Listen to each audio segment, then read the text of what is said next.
Good afternoon, DZ fam. Thanks anyone joining me.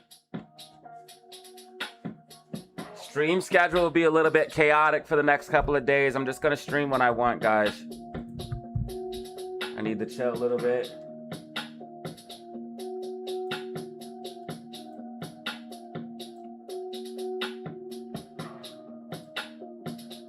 Okay, IWM is definitely about to go up here.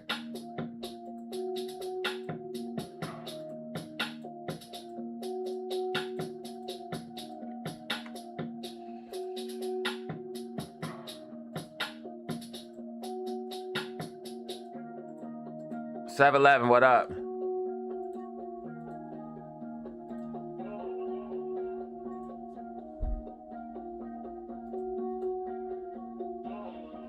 All right, IWM and SPY about to push up.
Okay, the market's about to recover. SPY and IWM about to push up here.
IWM double bottom.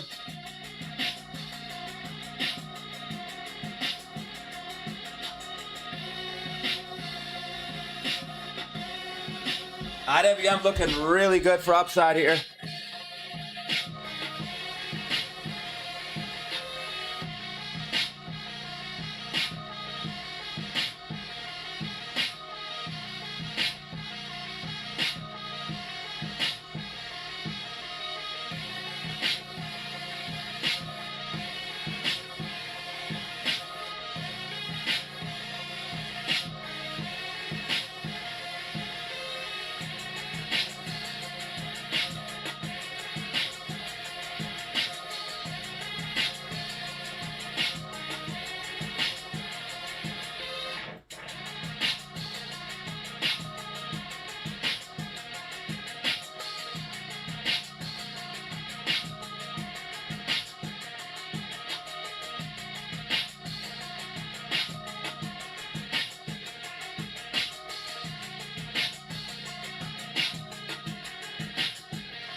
Spy looks like it might come back here.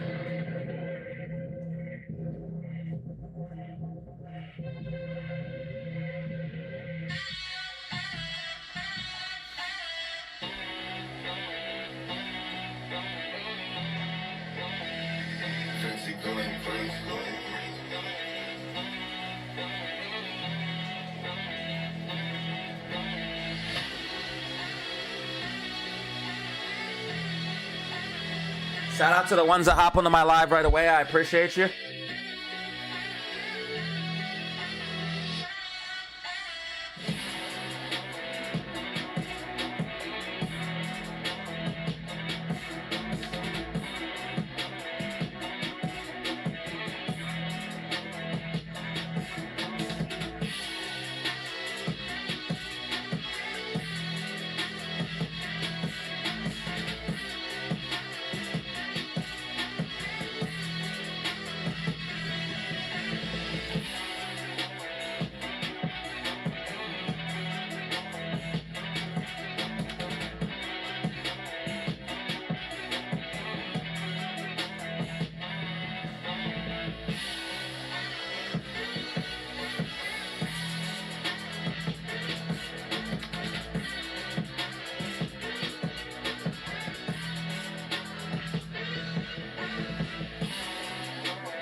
SPY's been really sideways pretty much all day. AMC's trying to reclaim 250. I think AMC should be able to get back up here.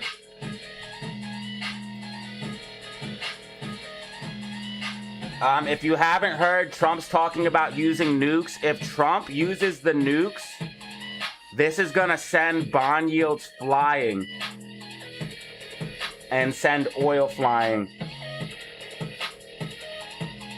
So Trump talked about bombing and using strategic nukes because he's getting irritated with how long Iran is using, or how long Iran is taking. Which is ironic because he's the one who started it. So we might be closer to World War III than ever. So this shit's crazy. Bro starts a war, throws a temper tantrum because the war won't end. And now he's turning all the US allies against us. What is happening? This is a clown world.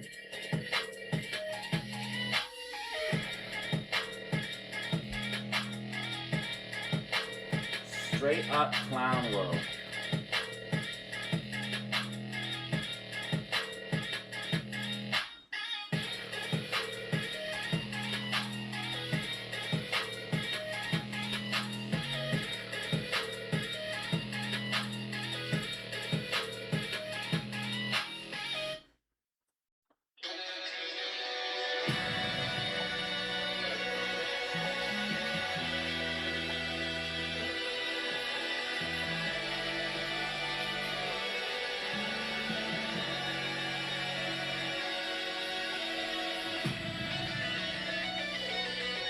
War torn and battle scarred.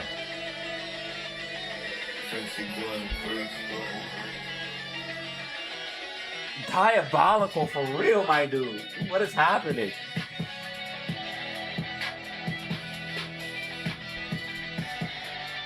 And then they said if we voted for Kamala Harris, we would have nuclear war. Dude, everything was a lie. Everything we were told was wrong. They said if we voted for Kamala Harris, you'll 100% have a nuclear war.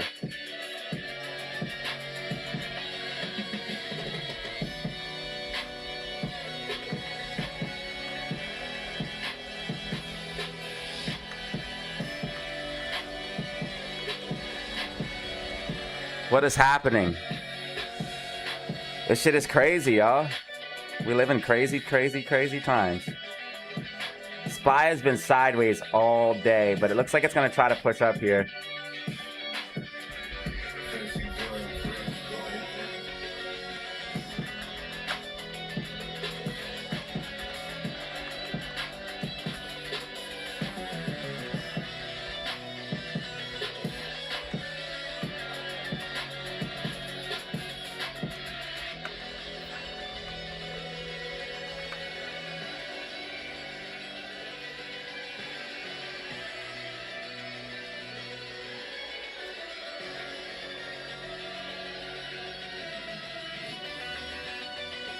It's all over everything. The Guardian, Trump threatens to bomb. CNN, USA, CBS, Reuters. It's everywhere, bro. BBC, Al Jazeera. It's everywhere, dude. The Independent.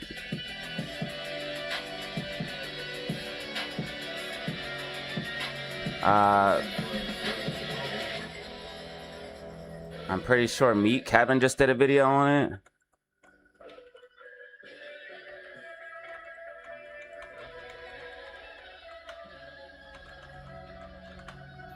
Bloomberg reported it.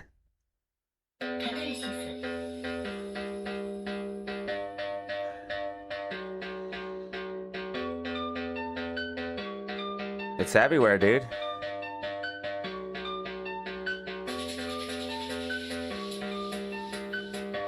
Why is the Trump administration now threatening to use strategic nukes?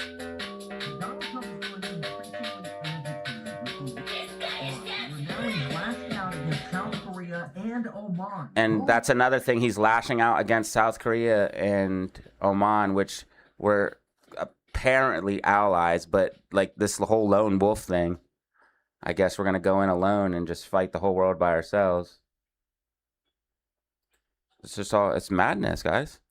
Seen as allies to the United States, it's increasing the odds that the United States is going to have to go at it alone against Iran, and increasing the risk that we have to keep paying higher interest rates and higher oil prices for longer. This situation is now getting accelerated by nuclear words and talk. Yes, specifically a new U.S. nuclear strategy that could potentially involve either Russia, China, or use in Iran. Now, we've got to talk about this because this would be a massive change from what we've seen since World War II. World War II was the last time nuclear weapons were used, and they built a lot of credibility for the United States because, think about it. You drop 2 nukes, all of a sudden people are like, all right. Now, a lot of people obviously credit the nuclear bomb drops on Hiroshima and Nagasaki for ending the war, although most people don't pay as much attention to the fact that, the Soviets potentially entering the war within like the 3 days after the bombs dropped didn't help, as Japan thought the Soviets were going to remain neutral. But, let's just ignore the Soviet portion for a moment and argue, hey, the nukes had a devastating impact. A lot of people say, hey, maybe that's just what we need against Iran, is some tactical nuclear weapons to show them who's boss. But there are some real problems that come with that, and what they set up possible for the double rest bottom of the on world ETH forming might not be as useful as we see.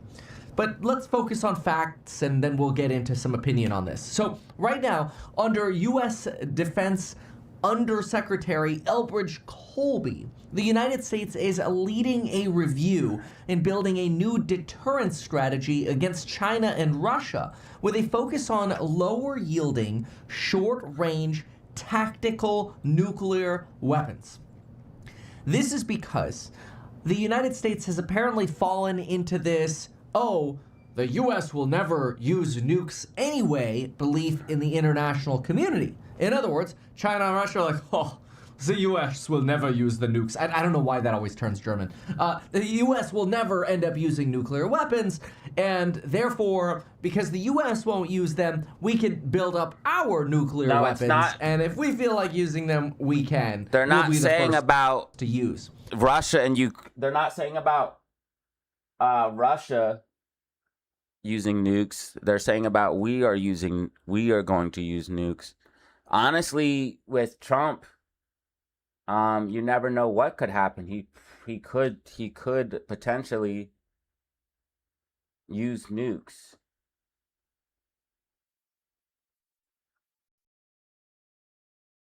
And then right here's another report. Trump threatens to bomb.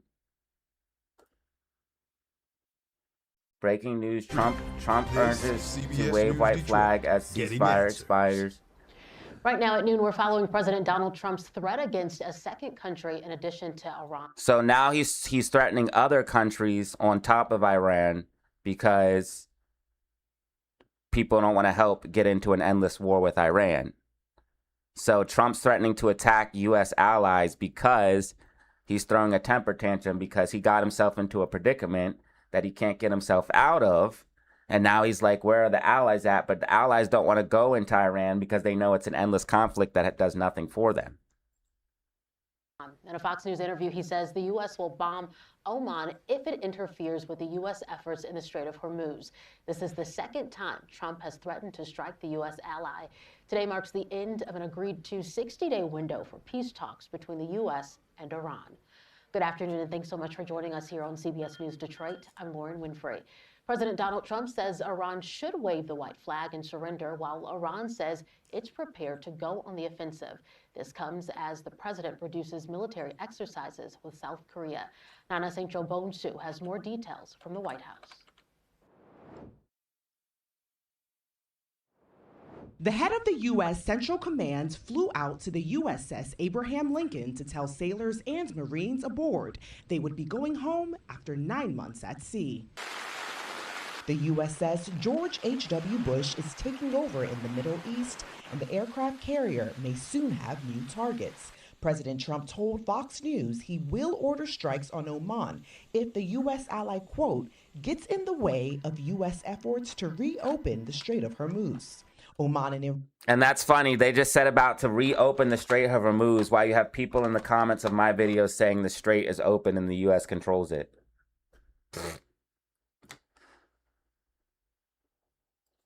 Iran have been negotiating a deal for joint control of the key shipping The strait is not open and the U.S. does not control it. Oil prices wouldn't be at $82 a barrel. Understanding expiring today, it is ready to shift to offensive actions in the strait. President Trump has been highly critical of American allies who have not helped secure the strait, including South Korea, which did not send military assistance. Damn Over you, the South weekend, Korea. the president announced he is ordering the Pentagon to scale back joint U.S. exercises with South Korea that got underway today.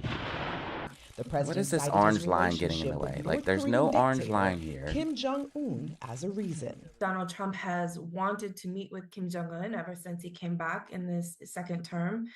He's put out several feelers already, asking for the resumption of negotiations. The president called the military exercises hostile, which is language North Korea has used for years. Nana Cynthia Bonsu, CBS News, the White House.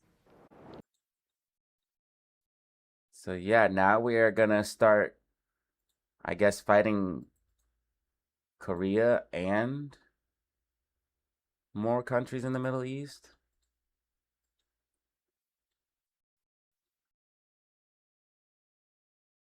So now we're in a proxy war with Ukraine. We are in war with Iran. And Trump wants to start even more wars. What the heck? None of this makes sense.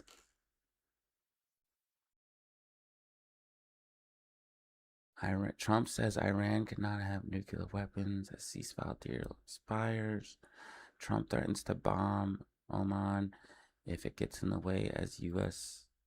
Iran ceasefire ends. Donald Trump told Fox News that the U.S. would bomb Oman if it got in the way while discussing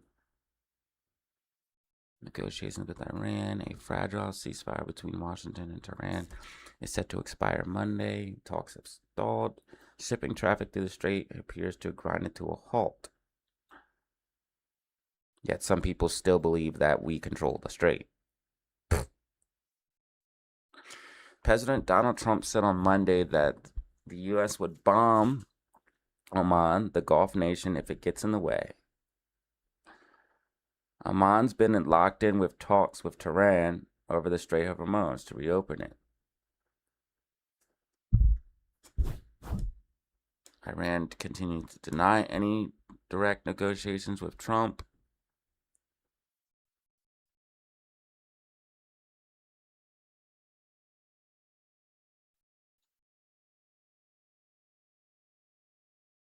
This is the most important thing. The traffic for the strait is like grinded to basically nothing. Only 3 ships passed through the critical oil passage Sunday. Ships per 5 days moving average from March 2026 to August 16, 2026. We had this slight uptick here when the U.S. and Iran reached a peace deal, but now we are down to basically lows that we haven't seen since basically the beginning of the conflict. And the amount of ships going through is what matters the most for the oil prices. So we want to see if we can get some more ships coming through.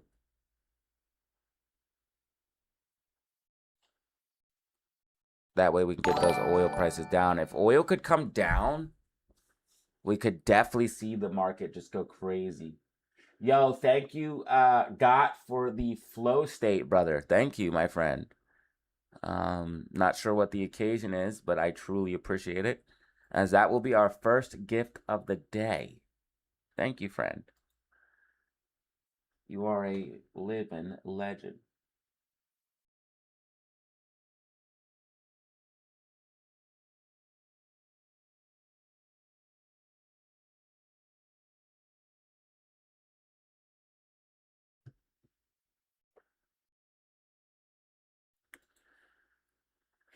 So me, as someone who's bullish on the market, would love to see those ships moving through, but right now we are just kind of sideways, stalling out. I kind of waited to get online to see if SPY was going to go up a little bit. It might start going up soon.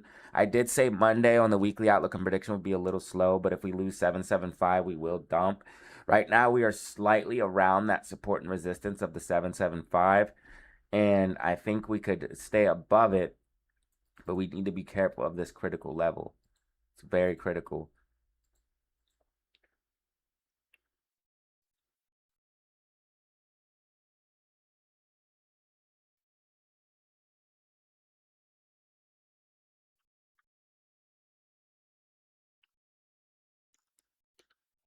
Nice double bottom formation here on IWM.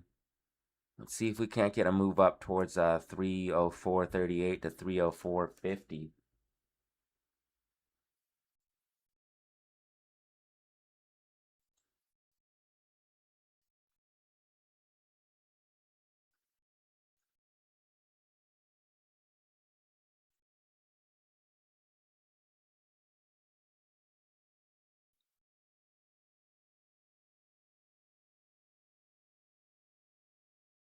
Okay, SPY still having a lot of trouble, so we'll just wait to see if SPY can pick up here. Not really doing much trading. I'm gonna trade way less until this war is finished, because this shit is just ruining everything.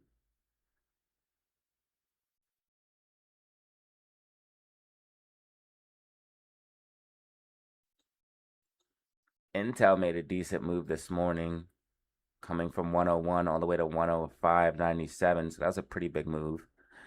Nvidia also made a decent size move, going from 225.03 all the way to 227.92. AMD made an okay move here from 506 all the way up to about 517s.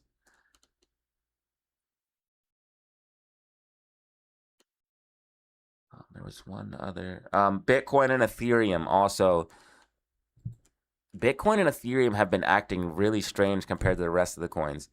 So notice XRP didn't get, well, it got some of it, but like Ethereum and Bitcoin really pumped up here, going from a low of 1,889 to 1,913, and then BTC 63.2 to 64.1.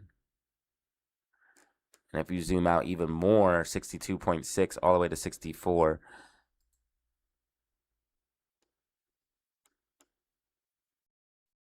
So ETH and BTC have been doing really good here. Notice how the top coins, though, are kind of green and the rest are not. So just take notice of that. Now got a disgusting dump to the downside. Just recently got some news, pumped crazy off of that news, and is now kind of pulling back by the rumors of the news type event. Going to be looking for now to break a trend line before we can be back bullish on that. And it's filling the gap right now as we speak, but right now it's kind of like bouncing from filling the whole gap, so we might not get a whole gap fill. I did call out QQQ calls in the Discord down here before QQQ made this nice move to the upside here. So if you were able to catch those on the Discord, congratulations. If you want to join the Discord, hit me up my email, datajrofficial5@gmail.com. It's $100 for a lifetime invite.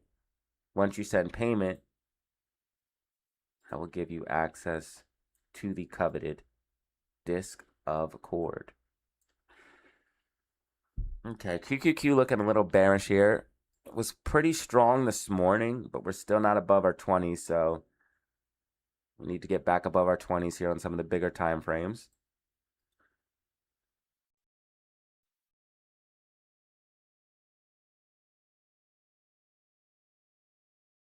IWM so far tracking here.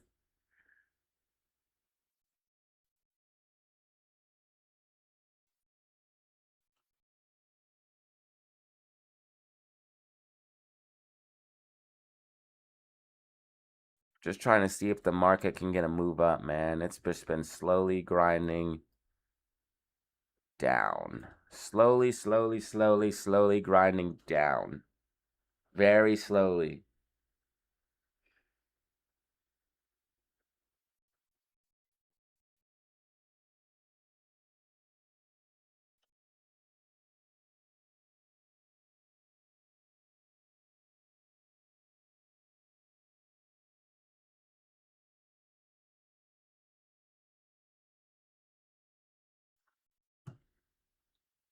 So let's see what happens with that.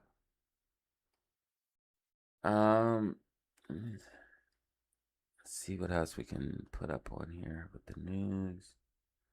This is Fox, so Well, to the Middle East, where tensions remain high as the United States' 60-day ceasefire agreement with Iran is set to expire today. Chief Foreign Correspondent Trey Yeeks just spoke with President Trump and I joining wish us now from Trump would Tel just Aviv. come on and say something to make the market pump. Yeah, hey guys, good morning. I just got off the phone with President Trump, But I who don't know if he discussed can the do it situation anymore. I with don't know if anyone Iran believes as him. the 60-day memorandum of understanding expires. The president told Fox News Iran should raise the white flag of surrender. He went on to say, I have no time schedule. I'm not in a hurry. The president indicating that the U.S. naval blockade is continuing to put new economic pressure on the Iranian regime, despite what the Iranians have said publicly. He said they're good poker players, but they're dying, and that the midterms in the United States have nothing to do with the president's thinking. Now, I asked the president about these parallel talks that are taking place between Iran and Oman about control of the Strait of Hormuz. And the president told Fox News, if Oman gets in the way, we'll bomb the S out of them. We went on to talk about a variety of different regional topics, including the U.S. That's very stockpiles diplomatic. of weapons that are currently stationed in the Middle East. The president says what we've used so far is peanuts. He went on to say the United States has a lot of mid-level weapons and that many of the more advanced systems, the president says, were given away by President Biden to Ukraine, for example, when we're talking about air defense that is needed right now in the Middle East. The president also spoke about U.S. ally Israel. Remember, his son-in-law and top negotiator Jared Kushner Daddy is in Israel. the region. He met Trump's yesterday with master. Khalil al-Hayya, the current Hamas chief. I'm sure he said in good things Egypt. about them. And the president I'm sure he said good things about Israel. Watch. said that they have a different channel with Hamas and that ultimately they are giving up their guns, talking about the demilitarization of the Gaza Strip. I asked the president about the upcoming Israeli elections in October, and President Trump told Fox News, I think it's most appropriate for me to stay out of Israeli elections, but I may endorse somebody. And so a lot of Bibi headlines here. Netanyahu, The I'm president sure. talking about the latest in terms of the Strait of Hormuz and sure the Iranian he'll regime that at this endorse moment appears Netanyahu. unwilling to reach We all a know diplomatic that. solution with the United States. Guys? Trey, it also looked like we got an answer from the president about what is priority number one for the United States. Is it the nuclear weapon Priority number one should be homeless veterans. or getting the gas prices down? He responded to that on True Social. Yeah, the president posted on True Social, and he was very clear that ensuring that Iran never has a nuclear weapon is the number one priority for the United States. I asked the president about the communication with the Iranians, and interestingly, President Trump confirmed to Fox News that there is a back channel with the IRGC. These are the hardline officials inside of Iran, and that the United States and officials in Washington are speaking directly with IRGC officials in Iran. This is another indication that the Trump administration is not just dealing with the political echelon in Tehran, but also some of these hardliners that have launched attacks against U.S. forces and, of course, in the Strait of Hormuz. But the critical headline here is the president's patience as it relates to dealing with the Iranians. He said there is no timeline. And so this 60-day window that is expiring today is largely irrelevant in terms of the president's thinking as it relates to Iran. And again, he indicated the United States has a lot of mid-level weapons to use if they're needed in the future. But he calls on the Iranians to raise the white flag of surrender. And again, as this moves forward here, there are these parallel talks taking place between Iran and Oman. The president warning Oman not to get in the way of the U.S. naval blockade and the efforts to control the Strait of Hormuz. And we know that that naval blockade is costing the Iranian regime hundreds of millions of dollars each day. And this economic pressure, coupled with the sanctions that are expected to be announced this week by the SPY was not able to get back above this level. We need SPY to get back above 77550 in order to confirm bullishness. We also needed to break above this sloping support and resistance, so we could see a downside move here coming from SPY.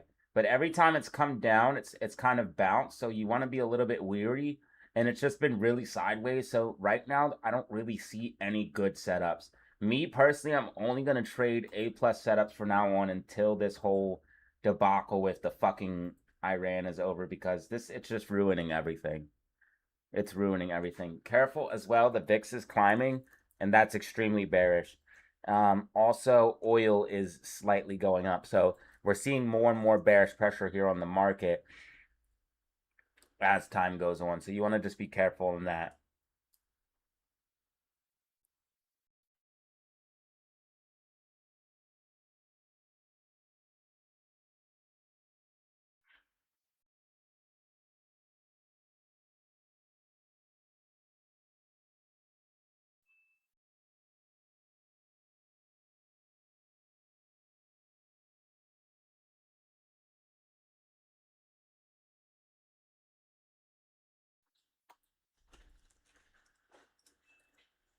U.S. Treasury, it's adding more domestic pressure on the regime and those officials in Tehran to change their behavior, possibly come back to the negotiating table, as a lot of rhetoric is still floating around the Middle East. You know, one thing I have not heard, Trey, is about the Red Sea and the Houthi rebels. I know them and Saudi Arabia are exchanging attacks, but is the Red Sea considered open?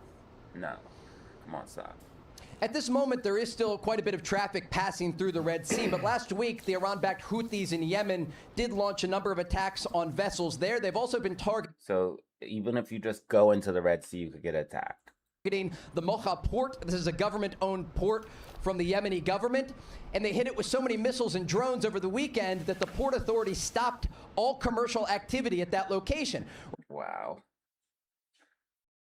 I mean, Iran is right along the coast of all of this. I mean, how are we going to stop?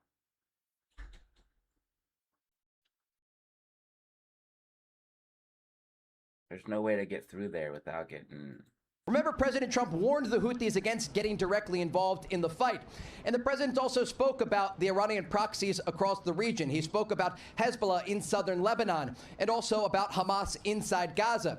He said specifically about Gaza, and again, this is important in relation to the meeting that is taking place as we speak in Jerusalem between Jared Kushner and Israeli Prime Minister Netanyahu. He said the Israelis should not be striking in Gaza, because he says Hamas has agreed to lay down their weapons after that meeting yesterday in Egypt between senior Hamas leadership and Jared Kushner, along with the American mediators on the ground. And so, again, there's a lot of moving parts here, but it's all linked, because when we talk about the Iranian regime, they spent decades funding and supporting these proxies across the region, whether it be in Gaza, in southern Lebanon, or inside Yemen.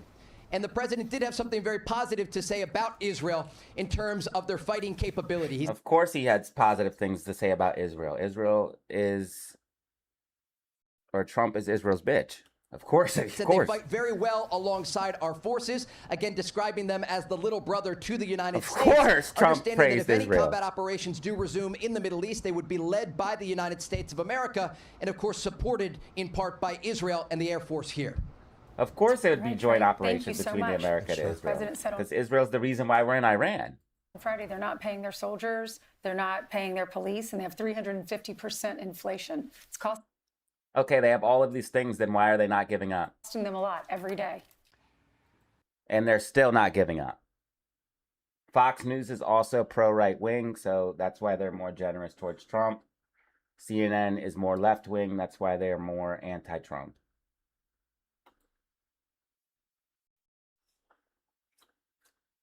If you guys use Ground News, I'm not sponsored, but Ground News will tell you all of this stuff. If you just go to Ground News, I'm not sponsored, but maybe they'll reach out.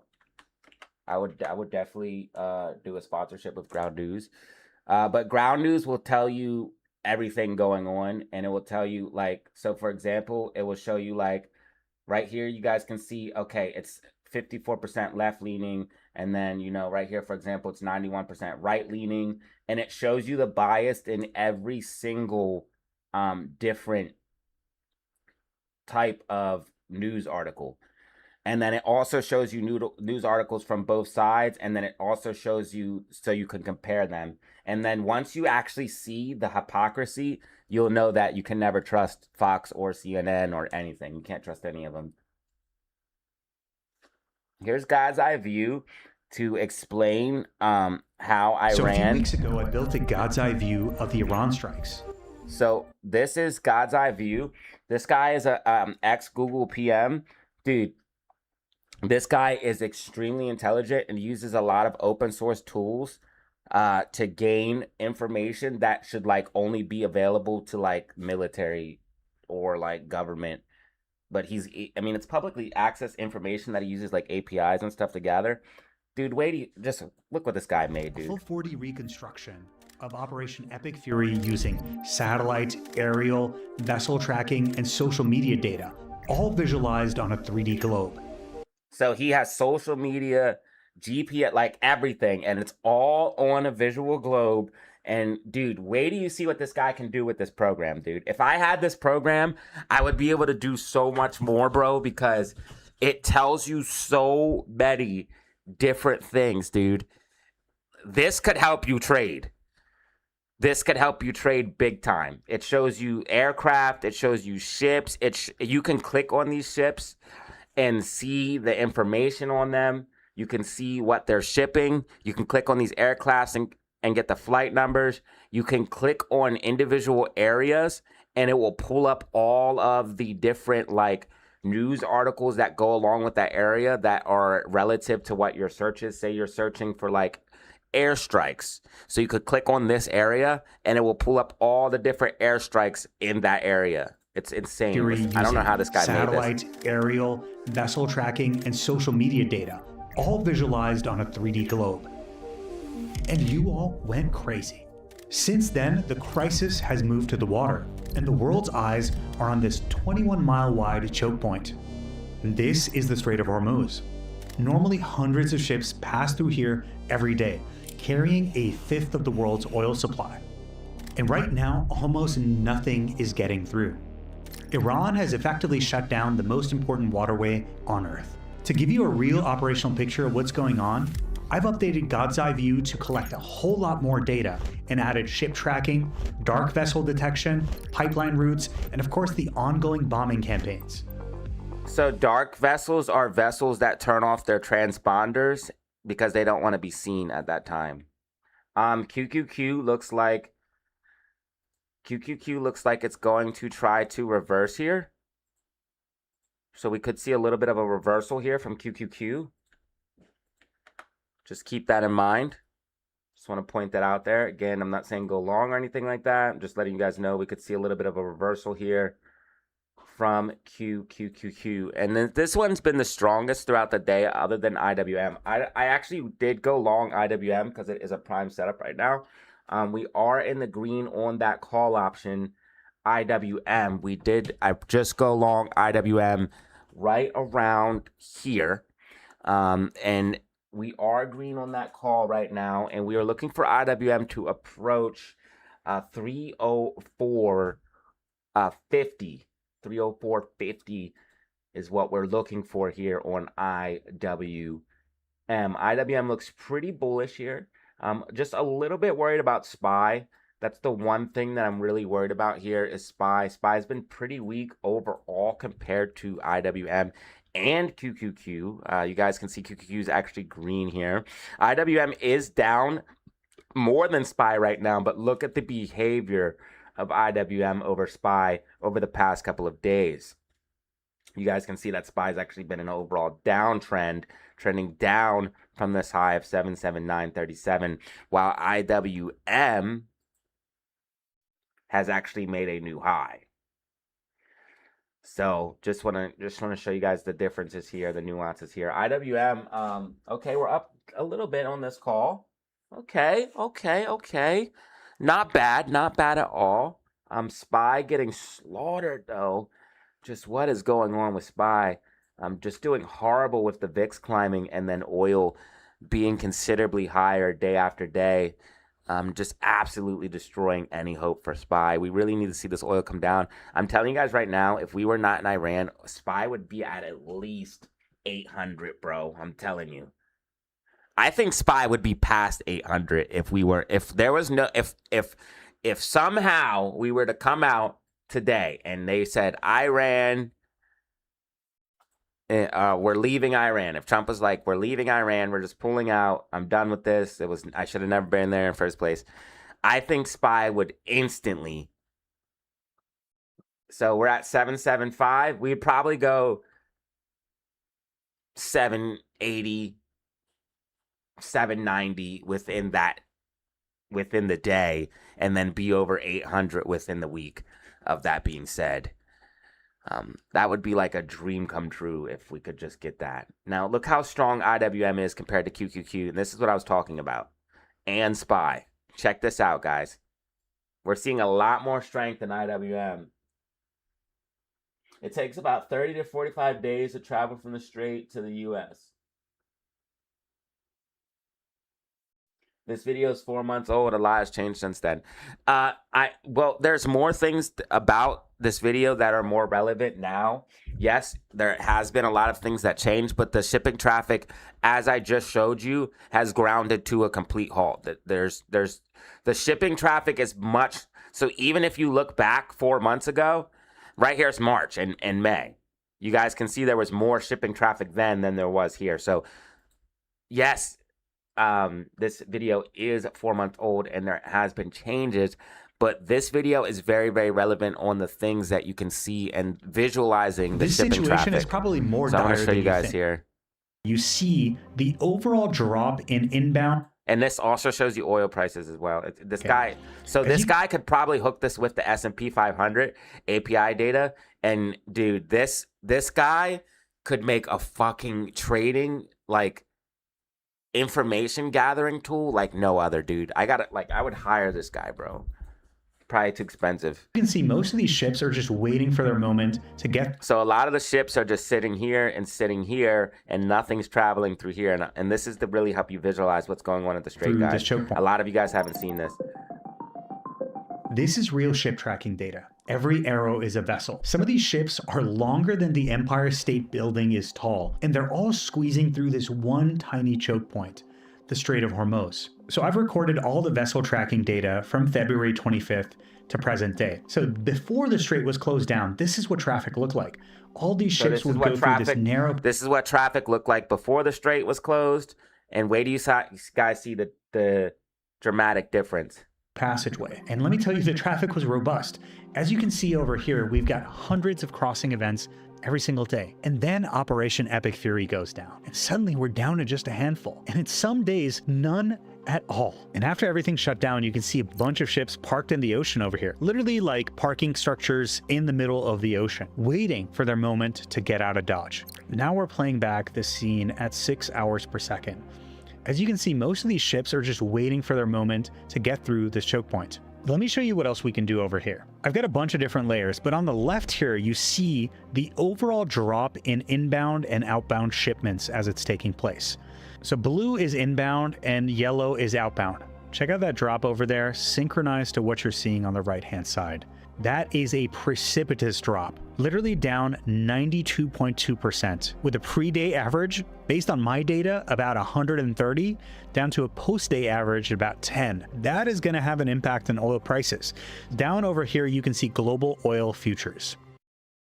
Now, this was way back when oil was back at 70, boys. It's gotten even worse.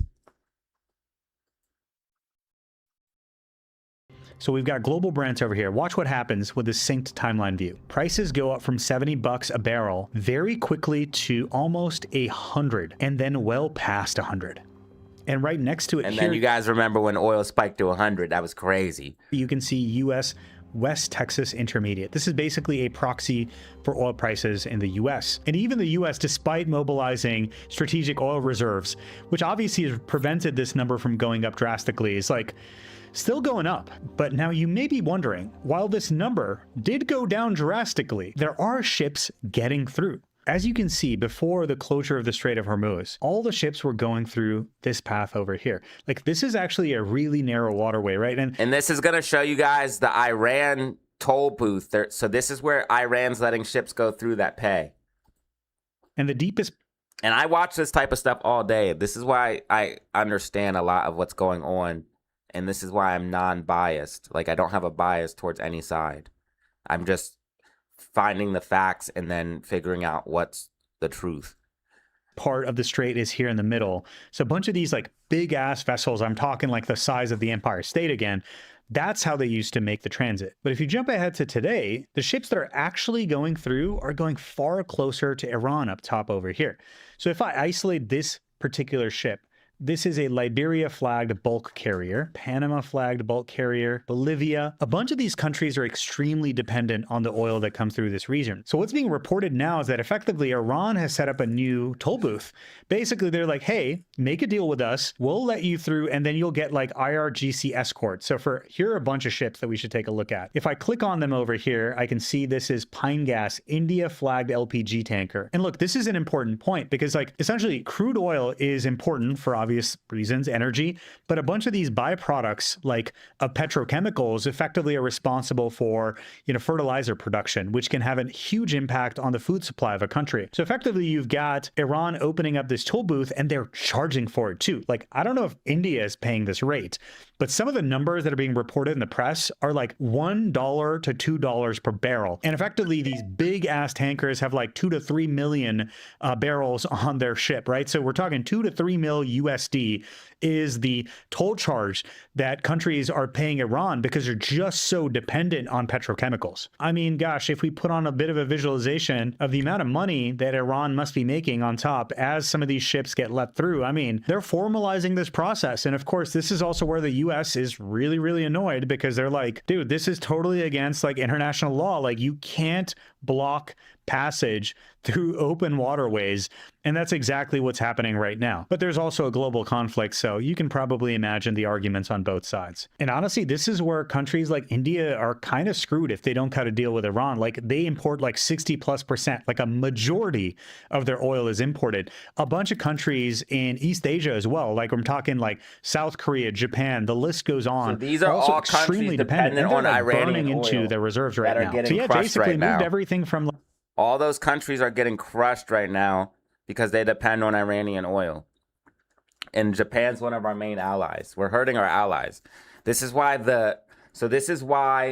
a lot of the global community, this is why like a lot of people that are like allies are getting pissed off at Trump because they're like, yo, why are you know that the world is increasingly connected. Why are you stirring up all of this trouble for no reason? I mean, Japan is one of our main allies, and on top of that, they are not one of our, they are the biggest buyer of bond yields.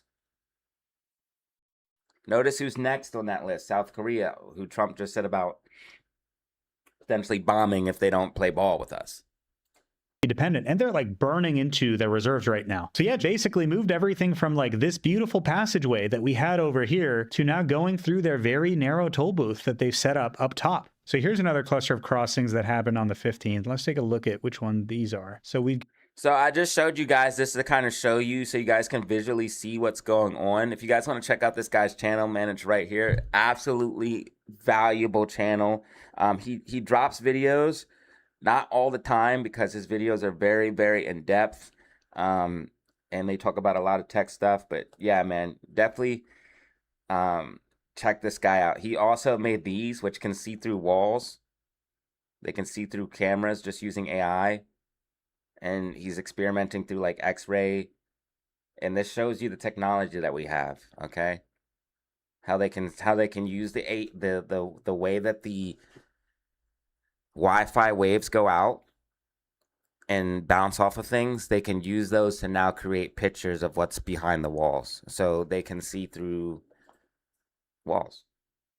I know it sounds crazy. I know it's a little off topic, but I just want you guys to understand like the amount of technology they have.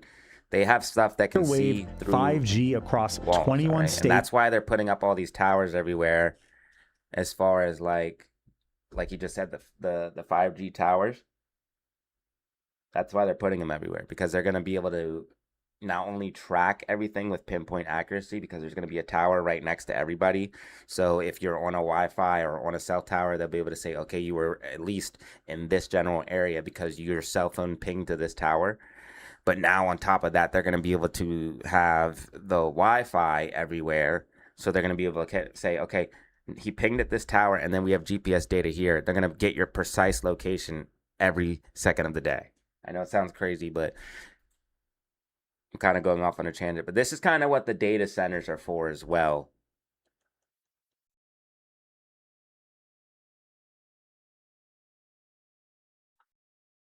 It's kind of what the data centers are for. Because they're going to need somewhere to store all of this information and data that they're collecting. Yeah, guys, the market's just no good with what's been going on.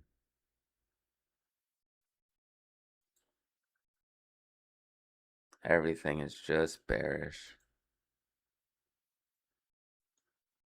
Which, if you're a bear, I'm sure you're happy, but I don't know why you want stuff to collapse. We do have a little bit of bullish divergence here, though. RSI is definitely trending up. We do need to see it come up a little bit more, though, to continue that trend, because this was our last high, and this was a lower high, and this was our last low, and this was our lower low. So this could be officially ending the uptrend on the RSI, but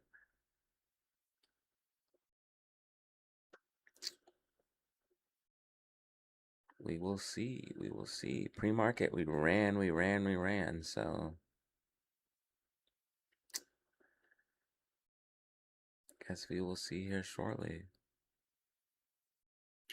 No, yeah, IWM looked a little scary too with this double top ever since SPY pulled back.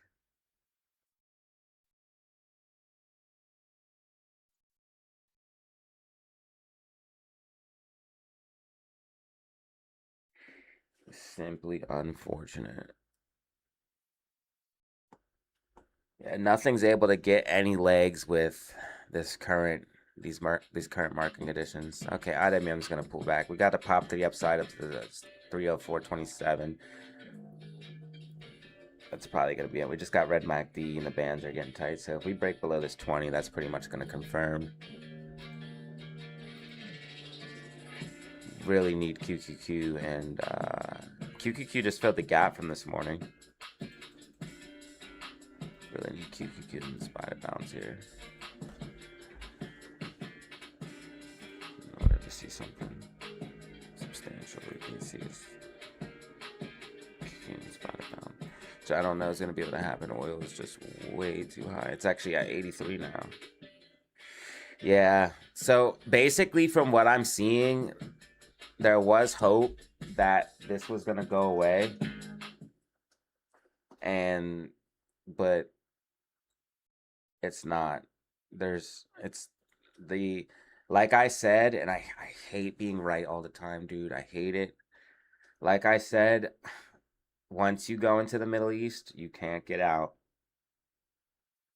Trump made the same mistake as so many other presidents. He took over Venezuela real quick, and he was like, maybe I can do this again with the Middle East.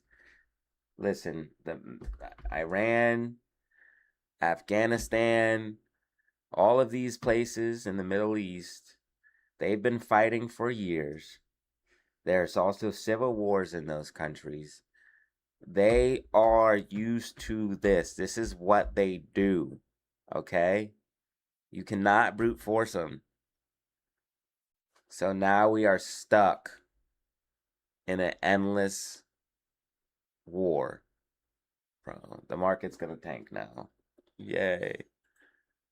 Yay. We are stuck in an endless war, man.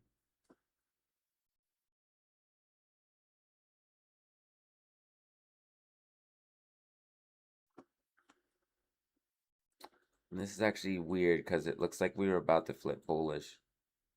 So maybe we got some bad news. It's really weird. We had IWM above the 20 on the 5 to 10 to 15. Like, it looks completely good to move up here. We just need to get above on the 30. Like, it's just going to be slow, but by Tuesday or Wednesday, we should be up.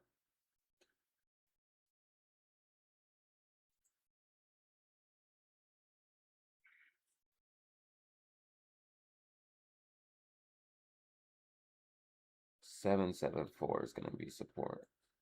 We know that.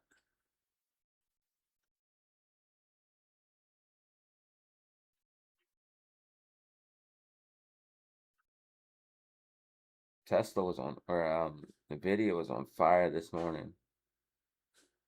Wild movements, though. You could have made money like 8 times because this, this.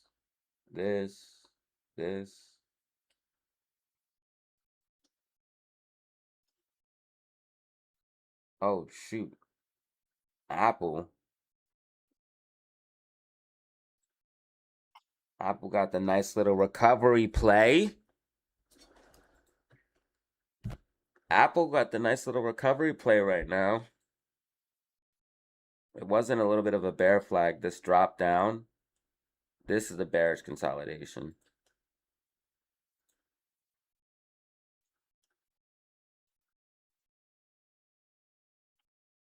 That's a classic bull trap. Bulls think it's going back up. It's all good.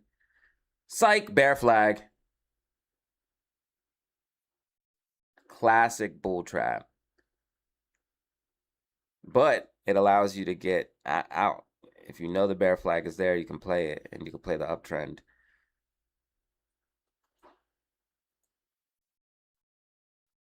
That is a classic bullith trappeth. Bullish hammer candle in the 2, but we just got red MACD. So that means we're going to come up a little bit and then continue down. See how that works? All right, it is critical that IWM gets back above this level here. Which it's not. God damn it. This shit is ass anymore, bro.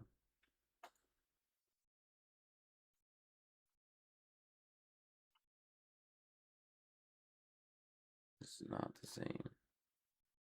We also have bearish divergence. This is really bad. So the market might fucking crash, bro. Honestly, the writing's on the wall, dude. Because we keep getting shit with Iran. Iran is now looking like it's never going to end. If we use nukes, the market's definitely going to crash. We have bearish divergence. This was a failed breakout for an all-time high. Well, we did get an all-time high, but it was like poop. Like a pop to drop. This is it, man. I want it to go higher, but this is it, boys. This is probably it. And we got the dreaded weekly MACD red. Oh, it went red and went green again. That's crazy. Normally, every time the MACD goes red, and if it stays red, I should say, you get a crash. Like almost every time, bro. It's crazy. So it went red here, crash. It went red here, correction. Went red here, correction. Went red here, correction. And it's like a decent correction. Bearish divergence on the weekly, bro. Led to this motherfucking thing.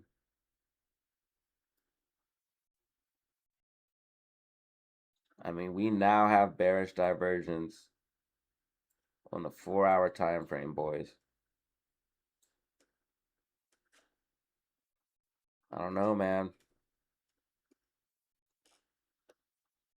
Might just be put season for like a minute. See, but as soon as you buy a put, watch the market rip. Yeah, I'm telling you, shit's bullshit. Somebody buy a put right now, watch and then watch the whole market reverse. It's too strong.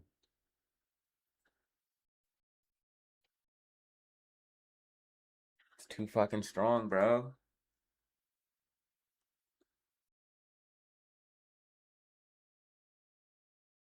I mean, we got mad signs of bearishness. The market can only take so much before it breaks. What's the last good news we got? The inflation was down a little bit, which we know is a lie. Oil's at 83.40, bro. Did we just get new news? This is stupid. You can't trade this market. You can't, bro.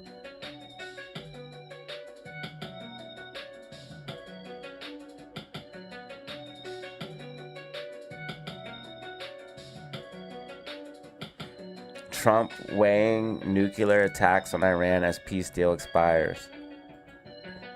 Here's more reports.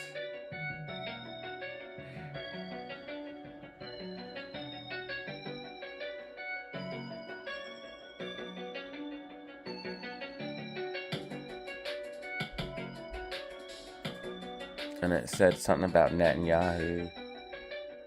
Meanwhile,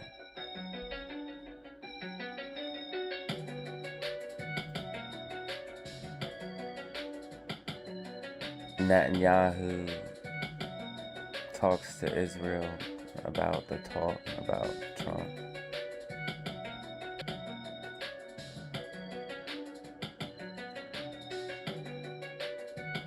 Iran's secret plan to escalate the war. Oh, God.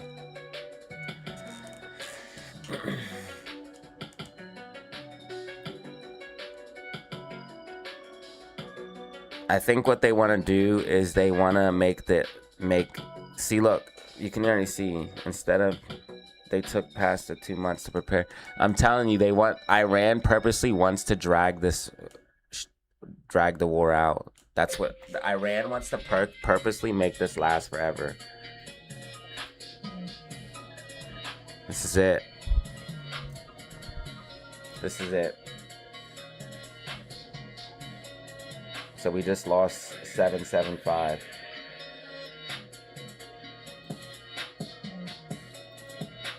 We just lost 775. This is it.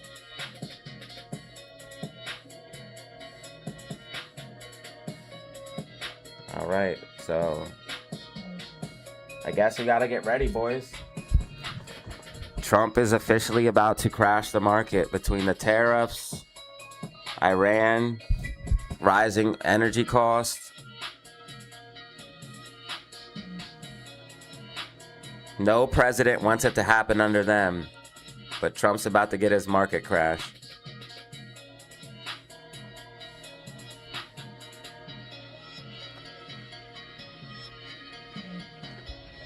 All right. I guess let's just get ready for the crash then.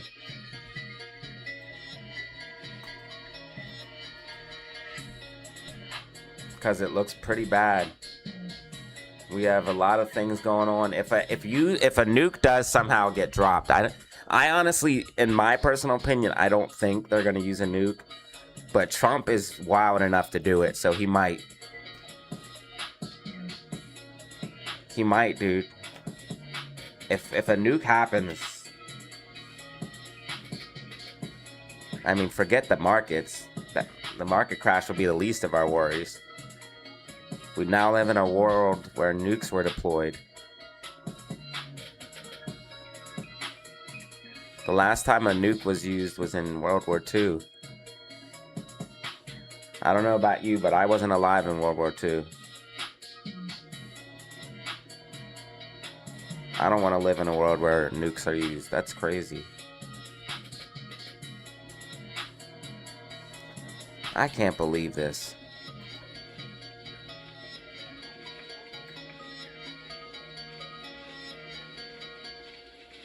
And they said if we voted for Kamala, that nuclear war would definitely happen. So they scared you into voting for Trump.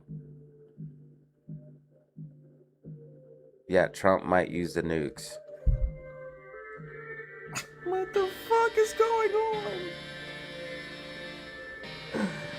What is happening? Oh my God, bro. What is happening? I don't want to live in the clown world anymore. All right, this is a dip buy. This is a dip buy. RSI way oversold. RSI way oversold. I don't want to live in this fucking clown world anymore, bro. Please take me back to 1999. I much rather, like, the Monica Lewinsky scandal was so much more tame than this. That was entertainment. This is actually, like, scary. Take me back to Monica Lewinsky, bro. Wait, this might even be a falling wedge. Hold up here.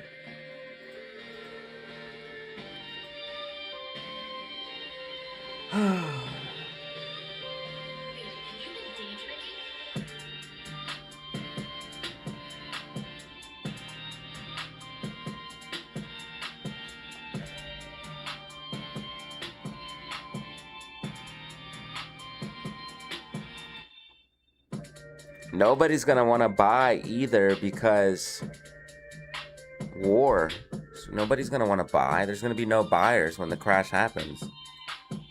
Everybody's gonna rush for the exit. We just got this huge pump too. This is bad. This is bad. I know for a fact that after seeing this, unless we bottom out, dude, and I'm right about my prediction, like we come down in the beginning and then go up, dude, this might lead to a straight correction. And I originally said what SPY would do is I said it would range. Let's remember the prediction. I said it would range. I said it would pop up and have a huge rally. And then I said it would correct. This is the last stage of it.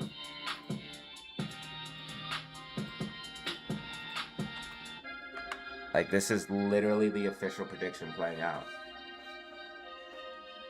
I said it would range. I said one more big ass rally. And then it will correct.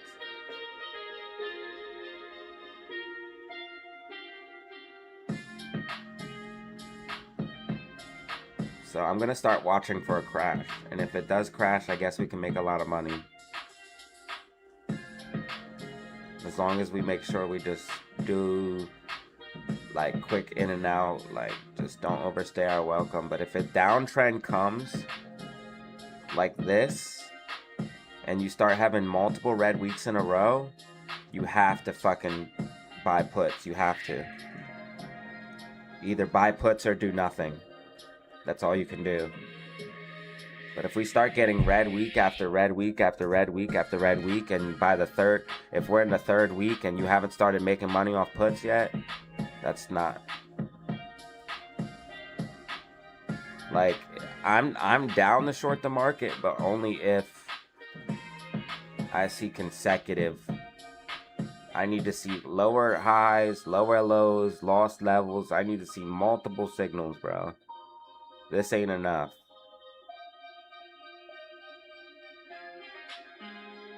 But I am gonna start looking for.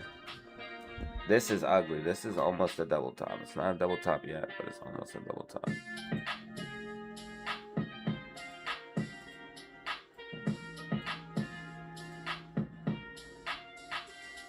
This is almost a double top. Top one, top two, but like this is a little bit lower. You can normally have a top that's higher, but normally the higher top's on the right side.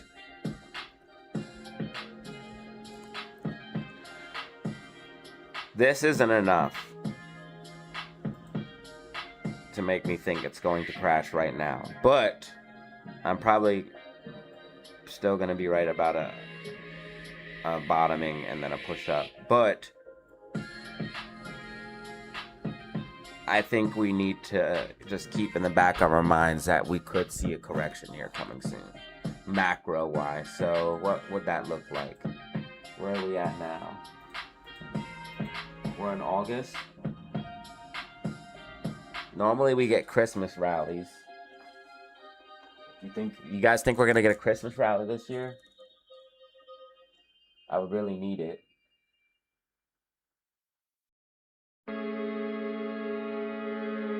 God damn it, dude.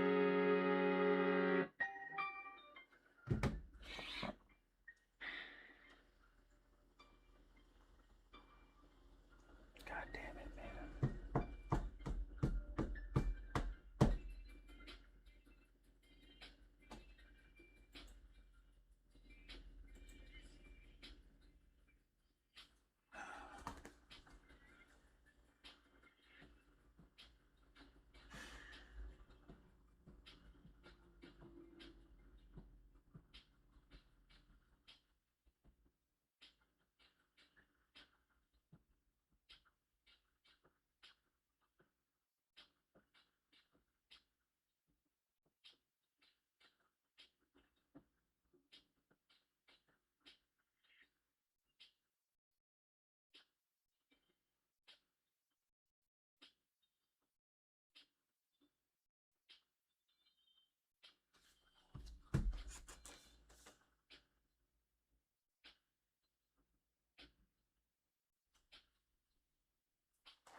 Alright, the whole market's crashing.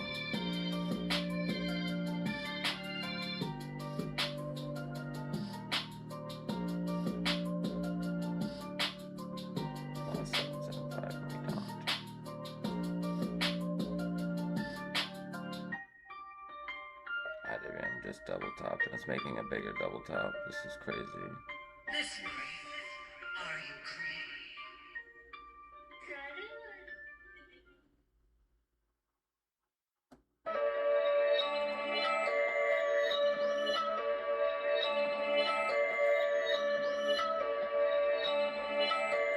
This is crazy.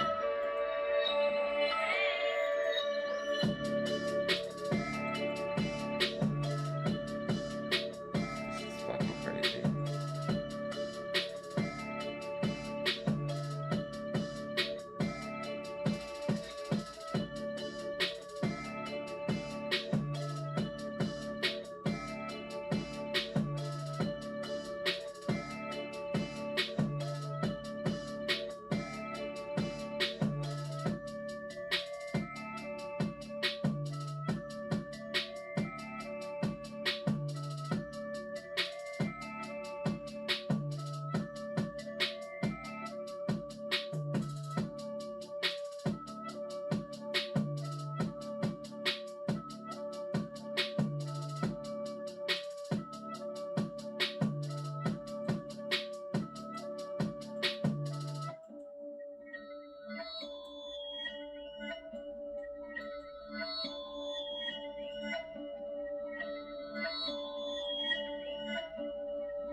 Oil's at 84 now, dude. I don't expect oil to come down anytime soon.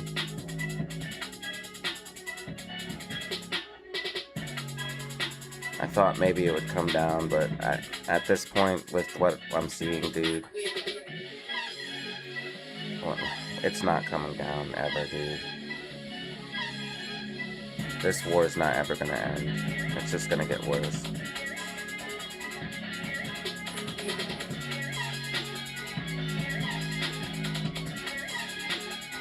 This is it, man. The war is permanent.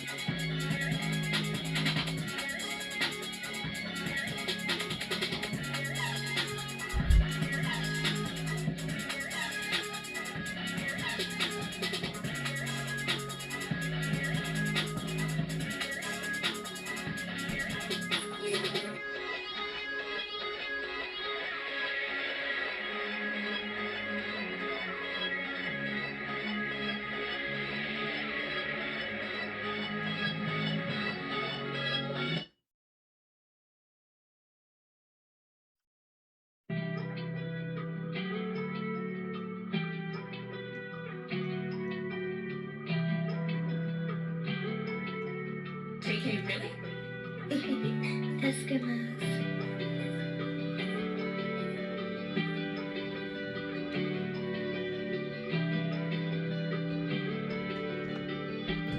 I think at one point it was like, I think with when the New Deal was announced, man, I thought we were close, but it's like I said, this once you go in the Middle East, it's never gonna end. I said that in the beginning. So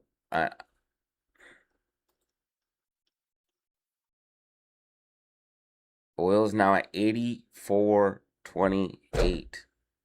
It just skyrocketed over the past couple minutes.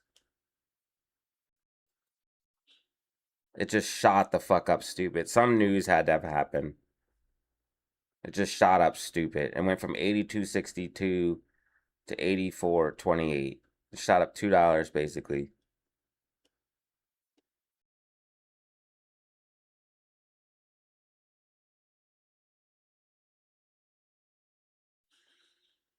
$188. Brent 216, $6 on Morgan. So some news had to happen or something. Trump threatens to bomb U.S. allies. Who does that?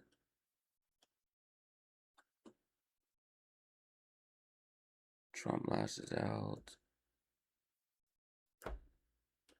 Trump threatens to bomb.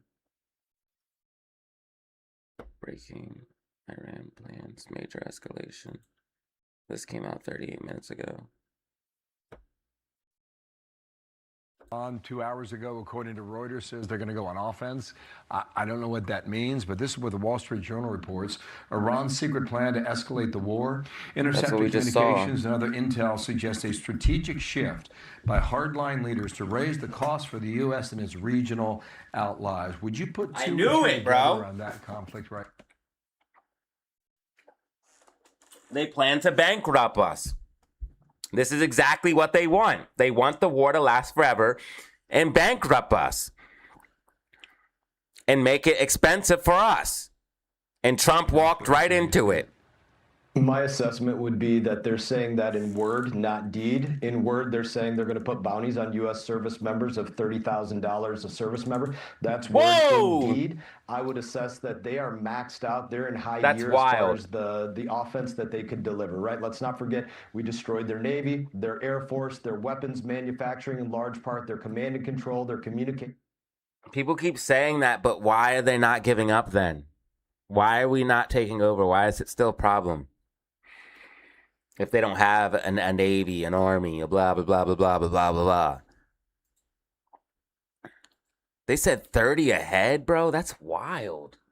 Iran don't got no 30 bands. Come on now. Now that's sensational. That was some fake ass shit. That was some bullshit that we just watched. My bad, guys. That was some sensational bullshit. They said 30 ahead. Where's Iran getting 30 a 30 a pop from? They ain't getting no 30 a pop, bro. They're lying with the bro. The strait is closed. Yeah, I know, bro. It's closed. It's gonna remain closed, and I don't see this ending anytime soon, bro. I had hope, but honestly, at this point, we'll probably be damn near in December before. Dude, we'll probably be well into 2027 before this gets resolved. So oil's gonna remain high, dude. This Christmas is gonna suck. And if this keeps happening, oil prices will slowly start to creep up. Like over time. Like even if the war stays the same and it's just back and forth and like nothing gets blown up, over time oil prices will just creep up slowly.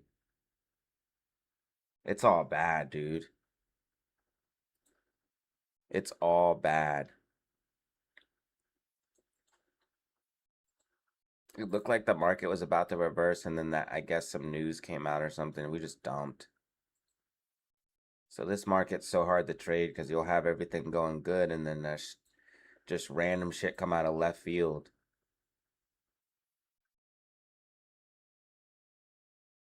We used to get random pumps, but now we get random dumps. I'm not too confident in this market anymore, guys.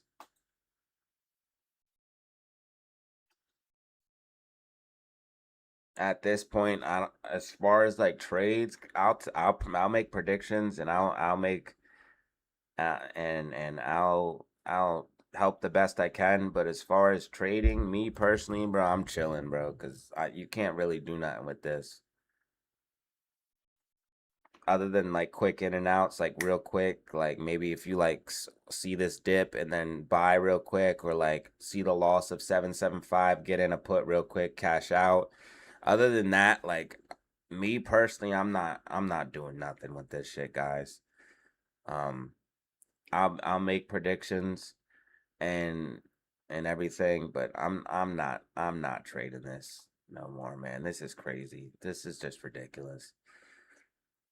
It's not really smart to put your money into the market while it's like this. It's just not, unless you're planning on holding for like you buy shares and you plan on holding for the rest of your life or something. And you know what I mean? Like I'm just gonna stack crypto because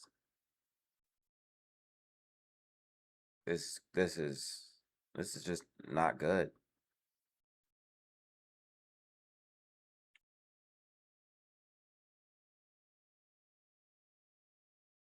And I don't see any end to this war anytime soon.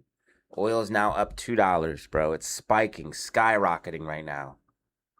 Fucking just spiking to the upside. So something happened. I don't know if it was that Iran's plan, but something happened. I'm not finding anything. Something happened though. 6 minutes ago. No.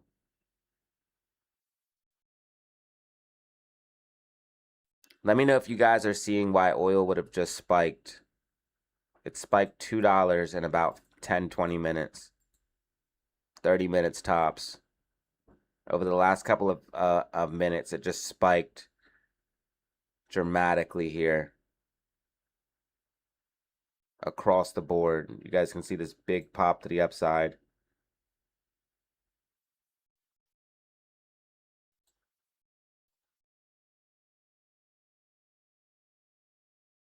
Could be that Trump said hell nuke 'em. Maybe he did say nuke 'em. I think if it was the nuke, though, the market would crash way more.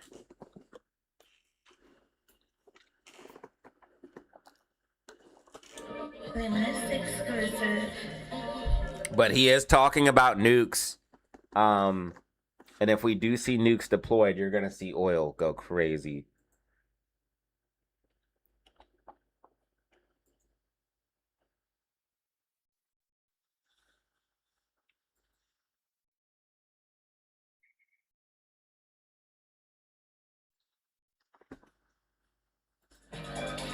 Oil would go to $100 a barrel if the nukes deployed.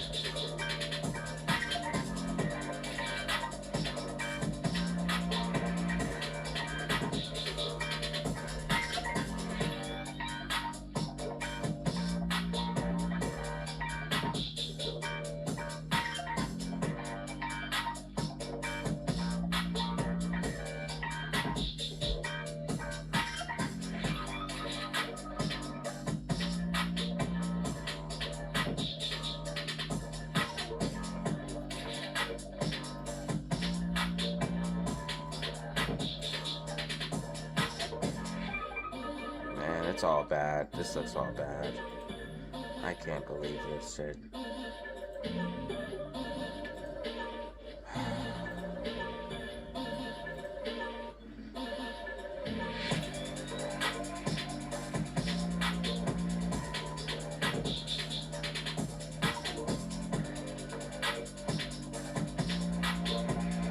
I don't know, man. I don't know if the market's going to be able to do anything.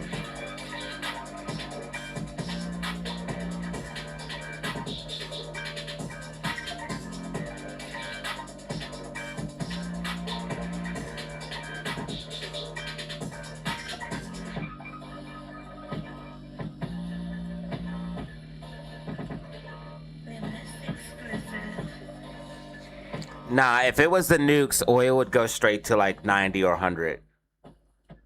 But it's up considerably. If it was the nukes, it would go straight to like 90 or 100, I'm sure of it.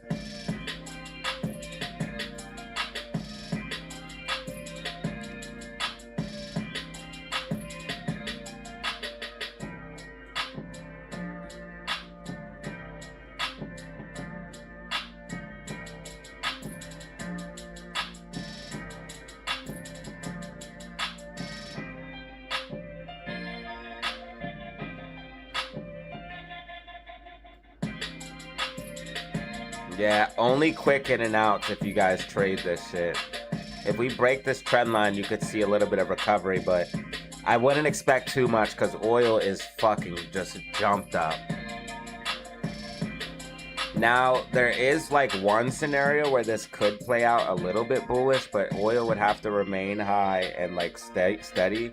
But like maybe the market starts to get used to high oil, but that's still an inflationary pressure. And also the bond yields go up. It's more than just oil. Once bond yields get to a certain level, it's free guaranteed money. Why would a institution buy SPY when you can get the bond yields and get a guaranteed return once the bond yields are high enough? So that when the bond yields go up, it draws money out of the stock market because it's more stable, more guaranteed returns to go into yields. So as the yields go higher, it draws more and more money out of the stock market.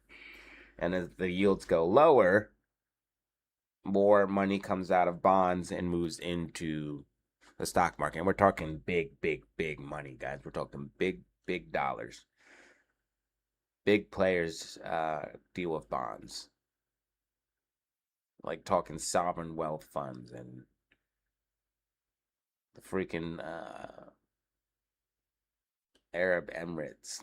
What are they? The oil barons or whatever the heck they are. Big money.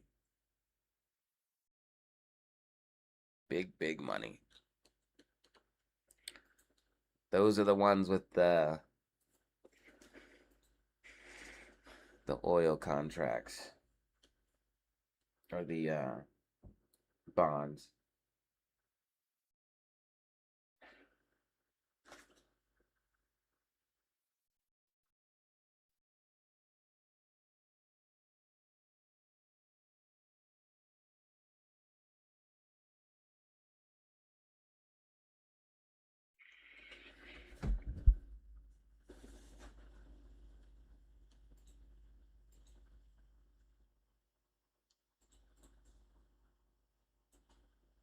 I guess just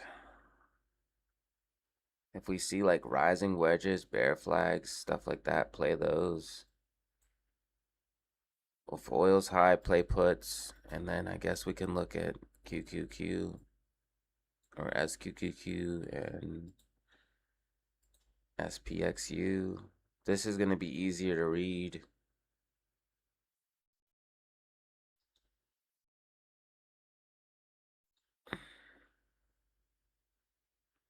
I don't know how much money you can make, but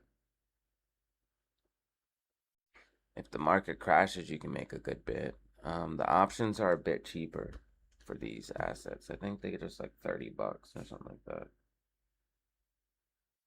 And you get time, but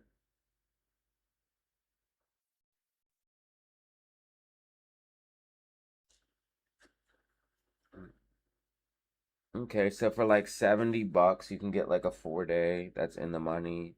A 134, you can get like 11-day. Not that you would need all that time. You don't want to short the market for 11 days straight unless we're in a crash. But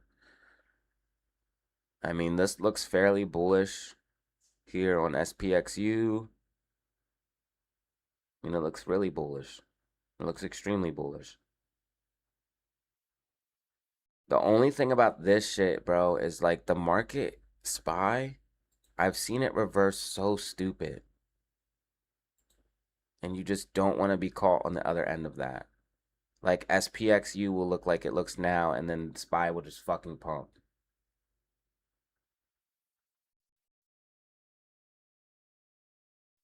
And I'm sure there's some people probably watching right now that have shorted SPY or done a put, and then it fucking just rip on them. And I think that can be even more devastating than like a dump, because the puts can really get tore up.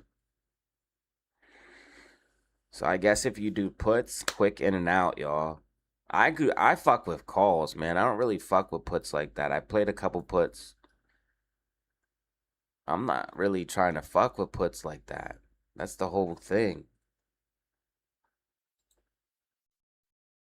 Right here's a possible buy the dip opportunity on now, not financial advice. And now has been pretty resilient because even when oil goes up, it doesn't really affect now as much because of the type of company it is. I mean, oil affects everything and inflation affects everything, but it doesn't affect it as much as, say, like a Nvidia or what's been really hit hard recently. Maybe like an Apple or something. Like oil really fucks with these types of stocks. Not so much Apple, but the tech QQQ based stocks get hit pretty hard by it.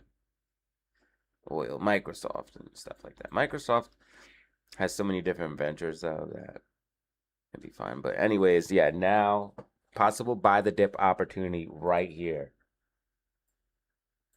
Motherfuck.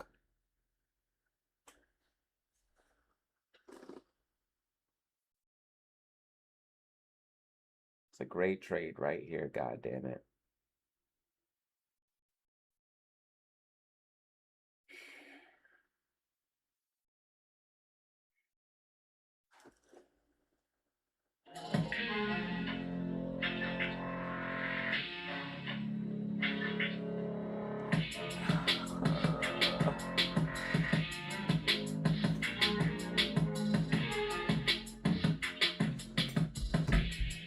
What are we talking about? What are we talking about?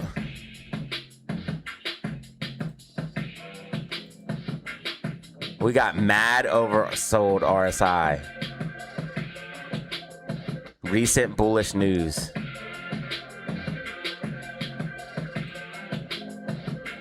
This thing's gonna fucking moon, bro. God damn it.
Bro, the whole market looks fucking bearish.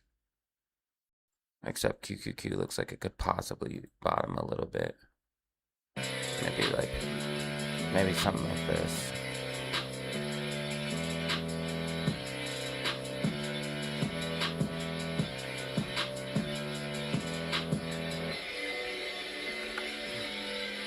Let me do QQQ.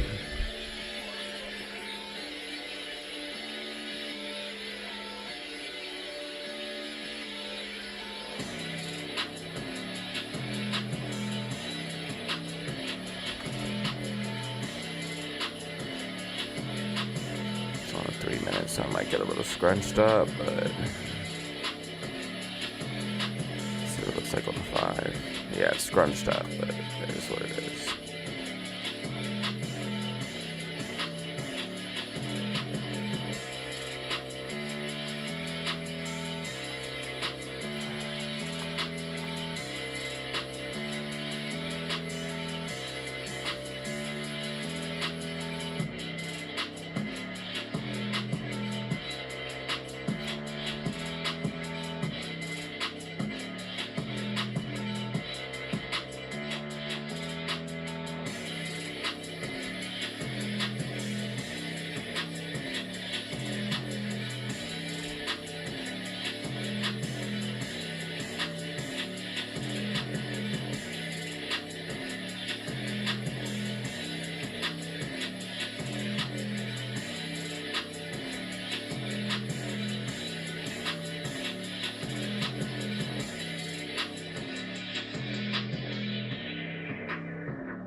Oil is climbing even higher, 84, 87. What the fuck?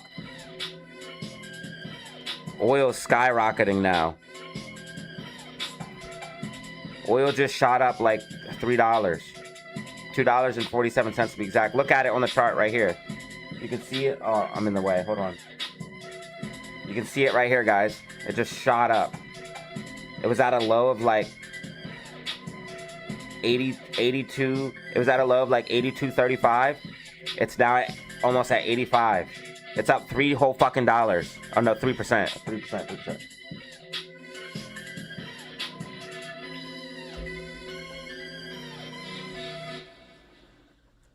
Oil just skyrocketed, bro.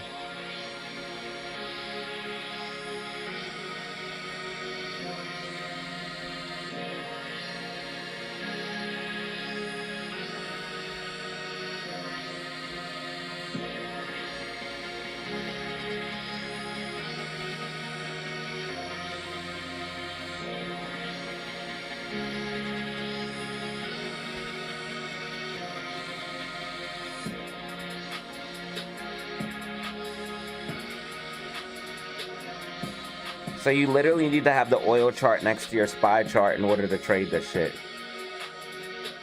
Like, it can't even be on a different page. It needs to be next to SPY because it can just randomly pop up and destroy your whole trade. Or give you a trade if you buy puts real quick when the oil pops.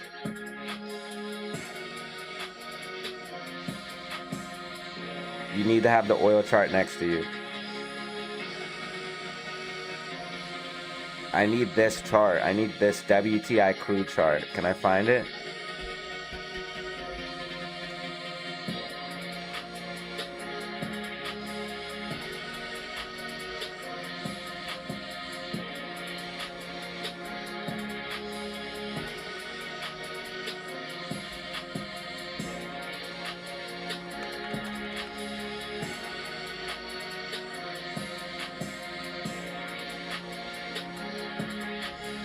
Wait.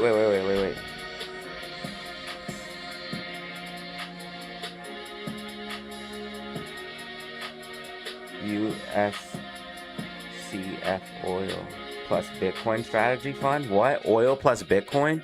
That sounds like a dub.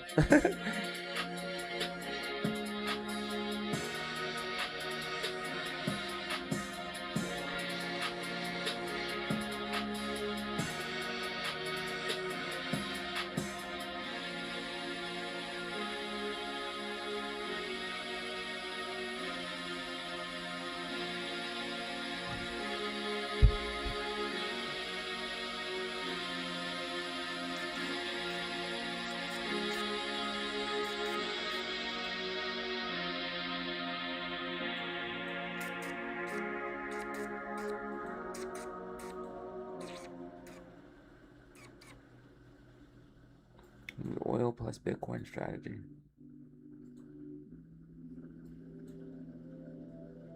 It's gotta be a dub, right?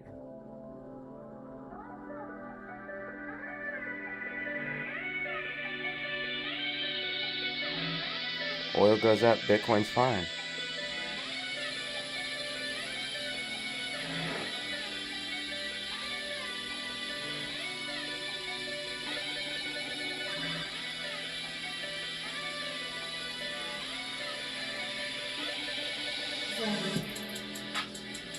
Bitcoin's finna moon soon.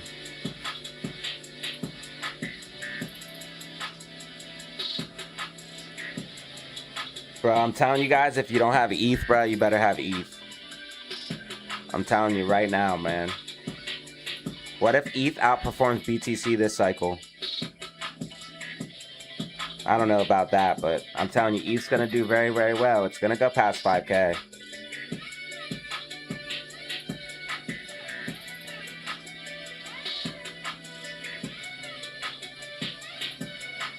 It's gonna go past 5K.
Looks like we might get some recovery here on the market.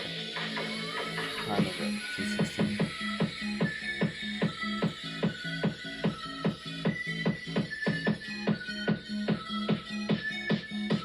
I just don't know how much we'll be able to recover with. Oil had spiked a lot, guys. It's at 84, 63, and some of the other ones even higher.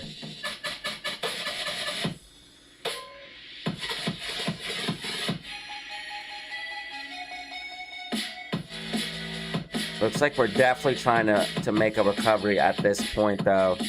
IWM blasted back over.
What up, Andrew?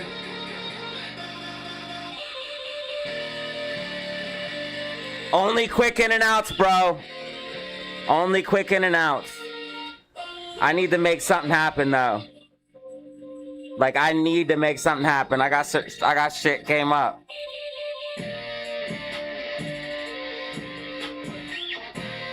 I'm looking for something, dude. I need to make something happen.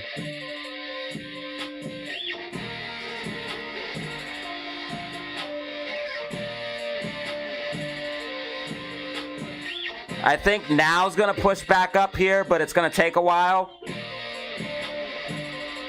I'm just gonna extend this. It's on the 3 minute. Let me make one on the 5 minute.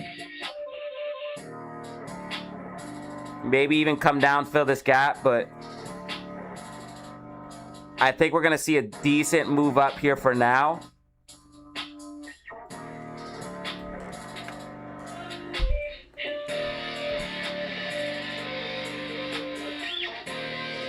And then I'm trying to see if we can find something here for SPY or IWM or QQQ.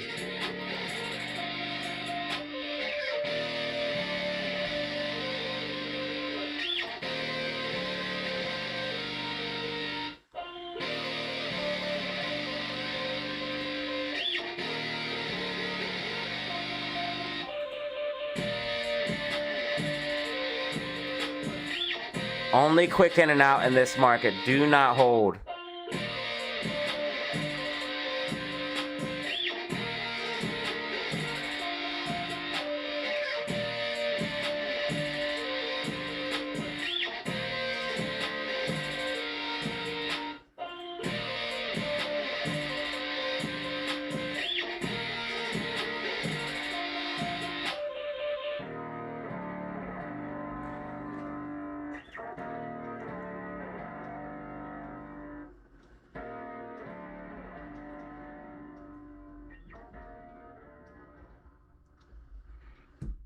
Are you really fine? I mean, you know it's okay to feel the love sometimes. Yeah, guys, please hit the like button if you haven't.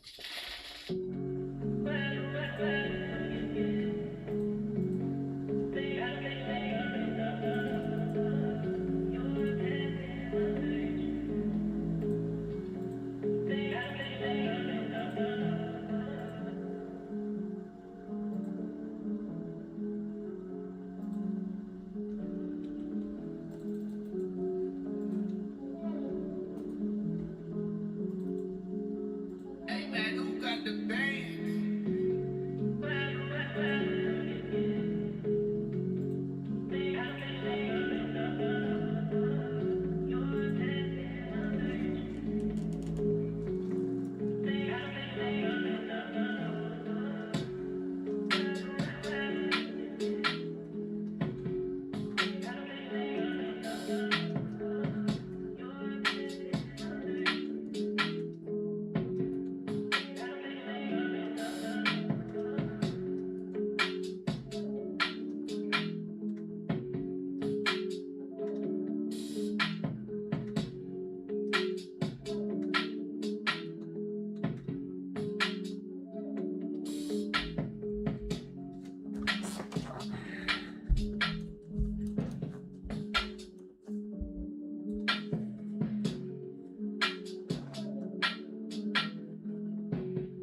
IWM is so much stronger than SPY.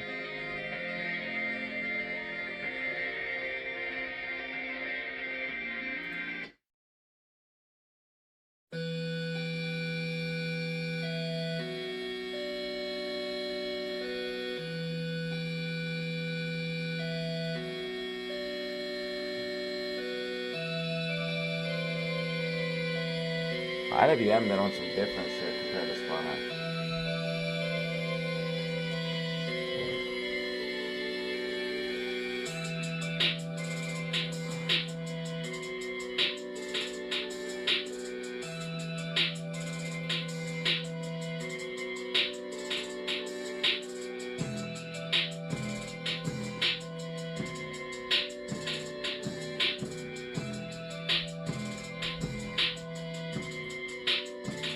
Look at this shit.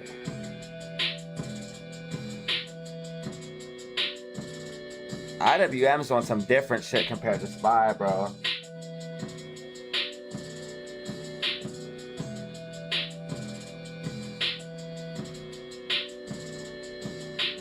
IWM is stronger.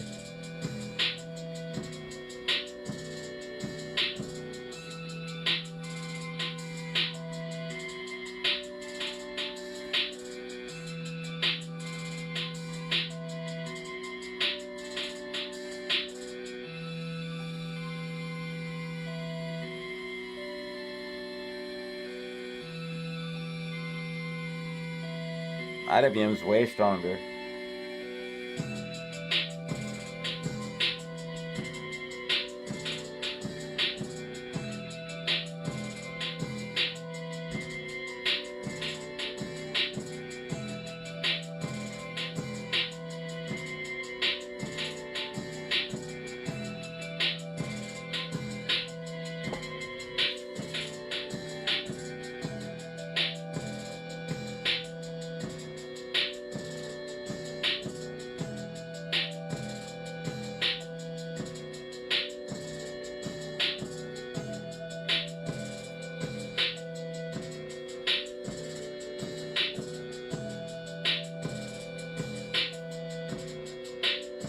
QQQ is also looking like it's going to try to move up here a little bit.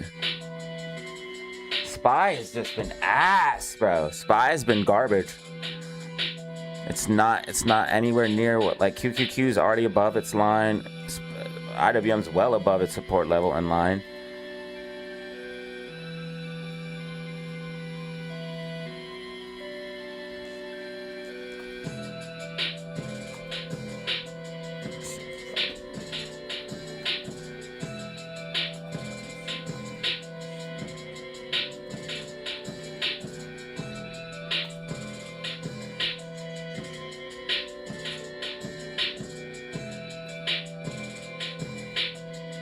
We're gonna just go for it. Can we get 75 likes?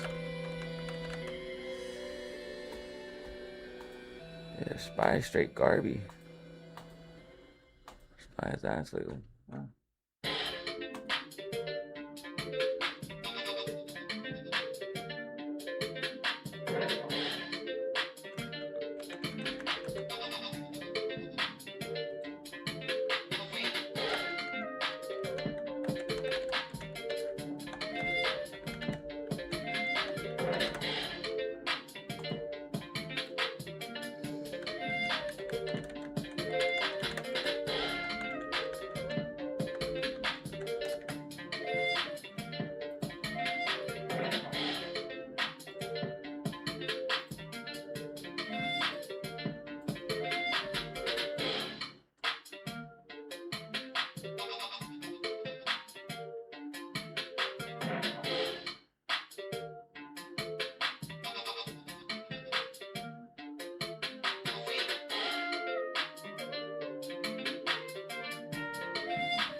Wow, IWM and QQQ pushing up SPY not.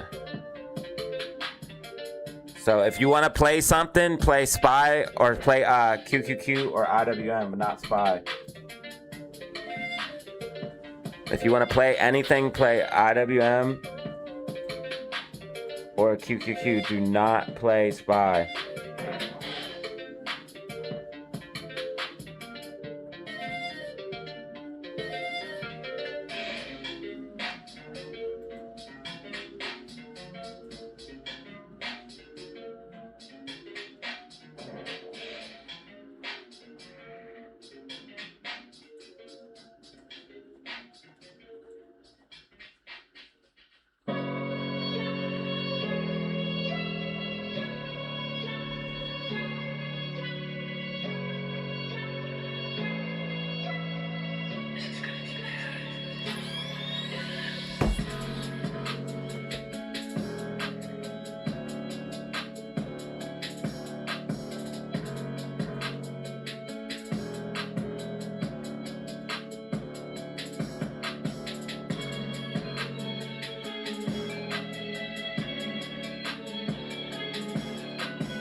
IWM tracking? Or I'm sorry, QQQ track.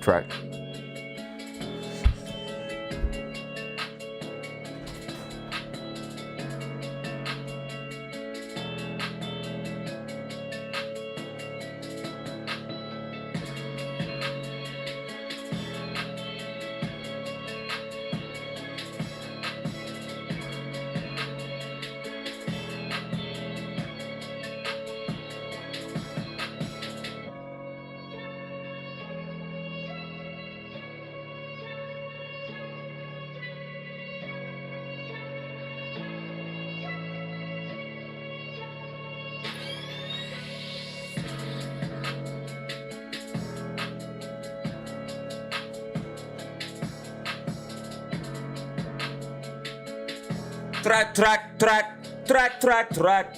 Yo, IWM. IWM's coming back. Dude, play IWM if you play anything. It's the strongest.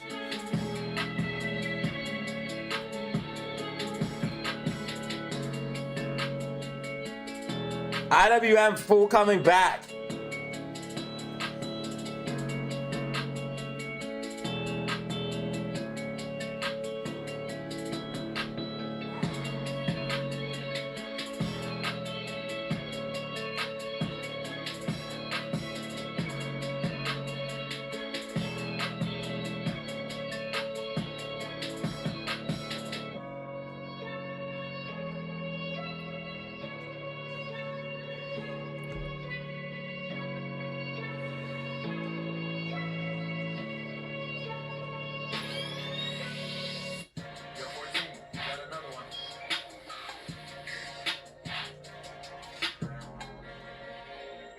Yo, Sonny GG, what up?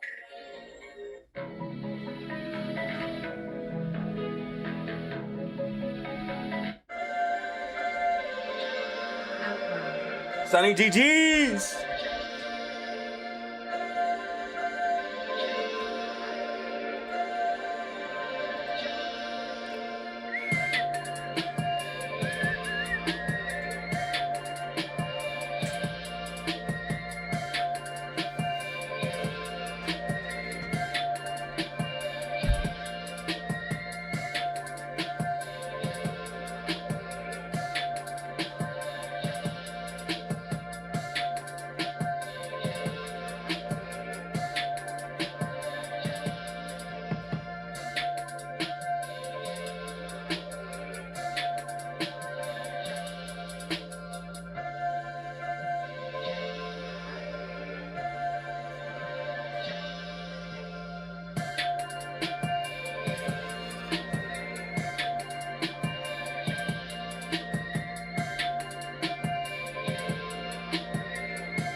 Bro, IWM looks beastie, bro.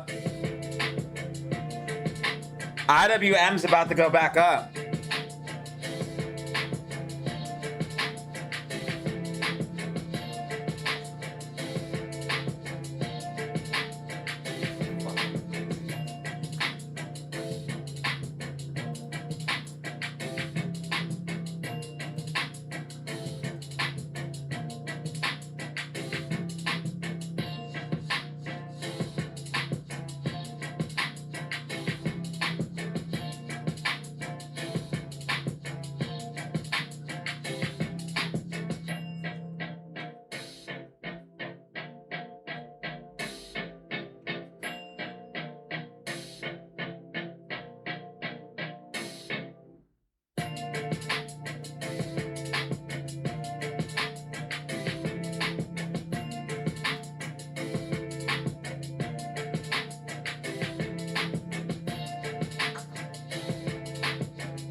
Yo, 14, you got another one.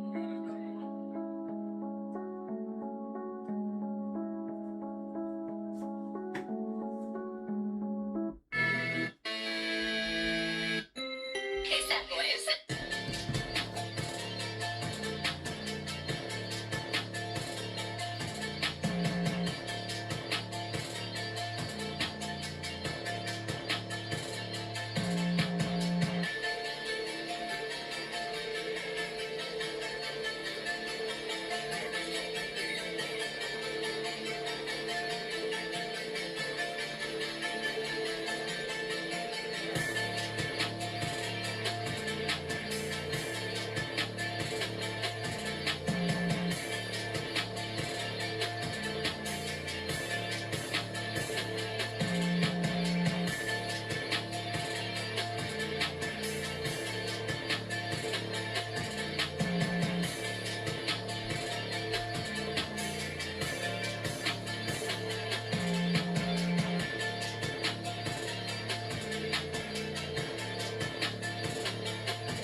IWM, look at it.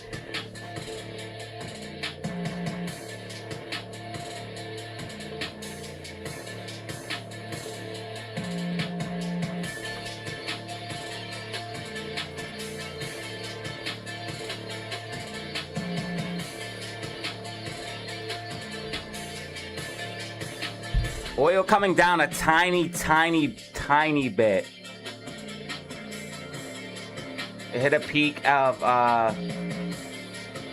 like 80, it's hard to read this chart, 84.74. It's at 84.36 now.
Looks like QQQ wants to make a pop. Looks like QQQ wants to make a pop.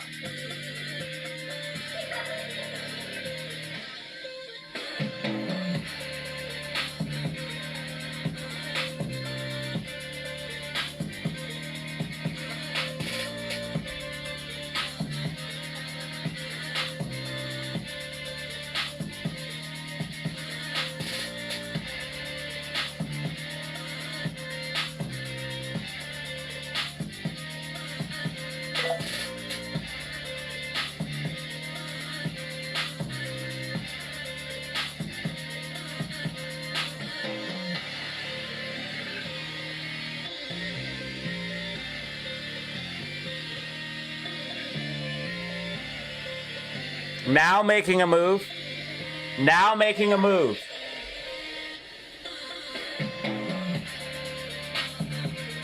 QQQ looking like it wants to pop. QQQ looking like it wants to go. IWM looking like it wants to go. Could get a pop to the upside for a quick in and out.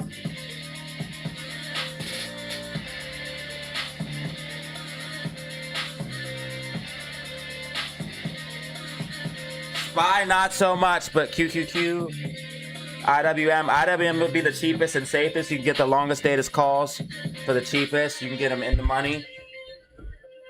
IWM would most likely be the safest. Not financial advice. Quick in and out only. This market is extremely volatile, very wild.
IWM looks way stronger than SPY.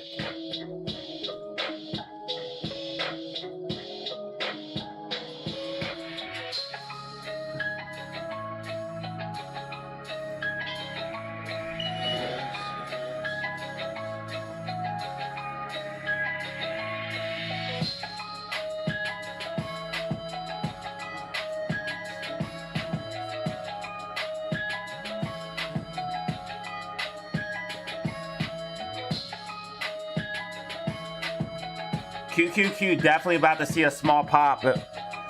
Could be a quick in and out play here.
QQQ, nasty pop.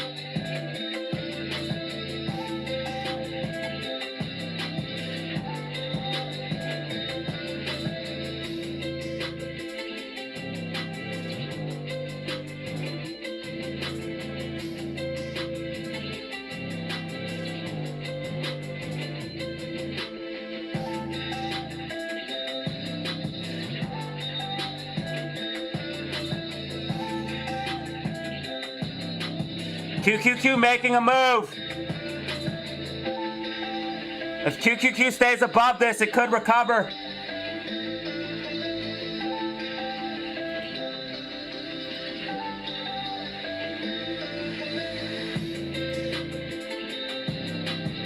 Now pushing.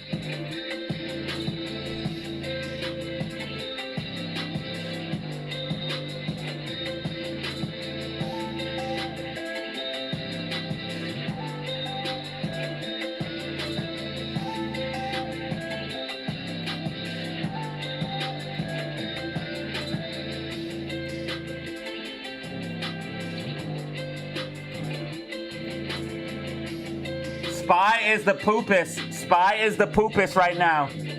Spy is the poopist. IWM and QQQ way better.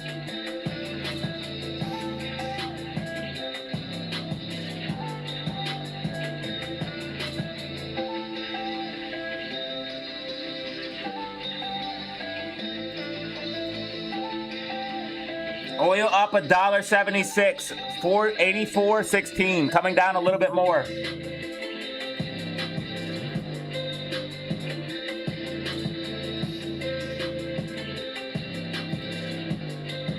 AMC 243. Spy is the poopist. Spy tracking. Spy is the poopist. Look at the little move it made. Look at the little poop move that it made. Little poop move. Little poop move on Spy. Little poopy move on Spy. QQQ got a nice little pop. Quick in and out. QQQ with a nice little pop. Quick in and out.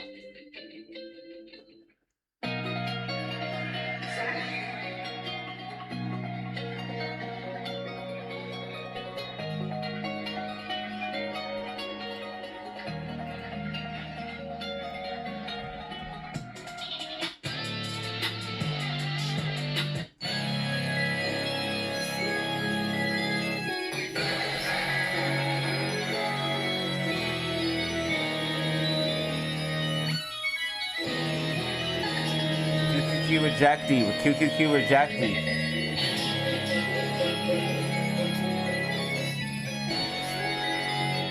Too many fires. Not enough firefighters. We need light in the darkness. Need some milk.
IWM small push.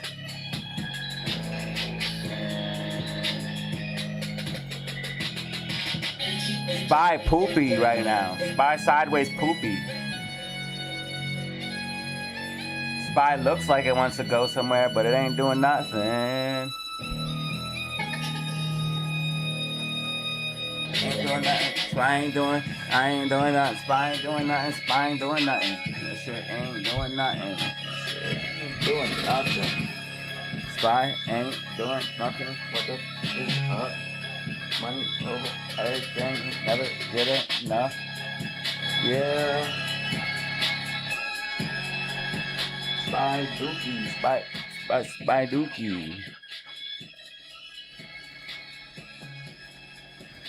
QQQ about to make another pop, I think. QQQ about to make another pop. We got 9 on Twitch, 82 on YouTube. Shout out to everyone here right now. Like and subscribe. Like and subscribe. Brrr, yeah.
Oh, now decent. Now decent.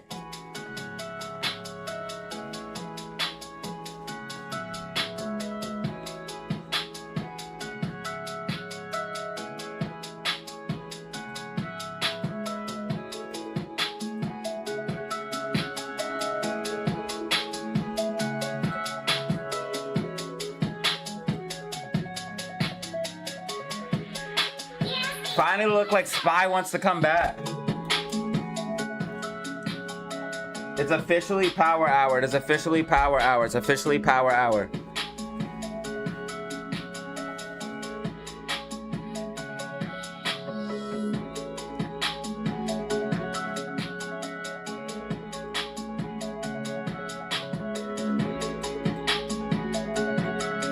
Spy Dookie, Spy Poopy.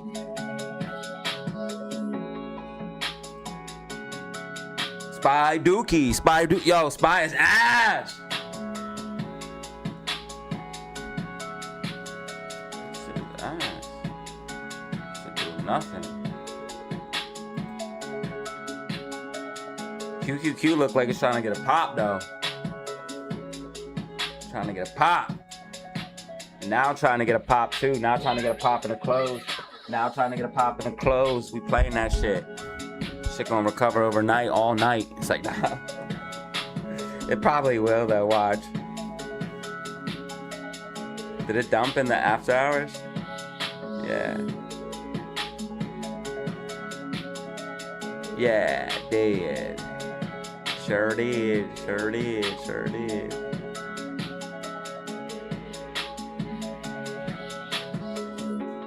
Now's a buy the dipper. So is GameStop, but you need either shares or longer dated calls.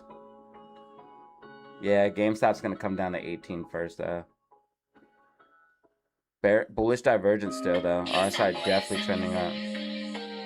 We need to see a little bit higher high on the RSI here because we have a lower high, but other than that, still looks good. Lows have been higher lows, so low, higher low. This lows. Is it higher? Looks higher. Yes, it's just a tiny bit higher. Here's another low, higher low. Yeah, lows have been good. Whoa.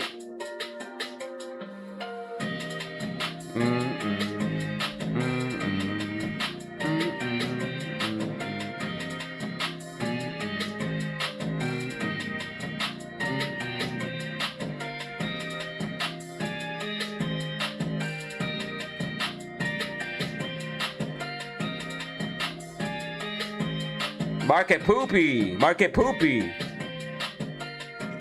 Come on. Let's see something. Hopefully now could just like rip to like 119. That would be sick. No, make it 120. And that'd be even sicker. What if now just fucking ripped? I'd be really happy if that were the case.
I still think SPY recovers. I think I'm going to be right about what I said. Monday and Tuesday being slow, but I think by Wednesday or Thursday, Friday, we come back up. And I think a crash can happen and will. I think this is like the final stages, but we'll see. We'll see. But this looks fucking bad.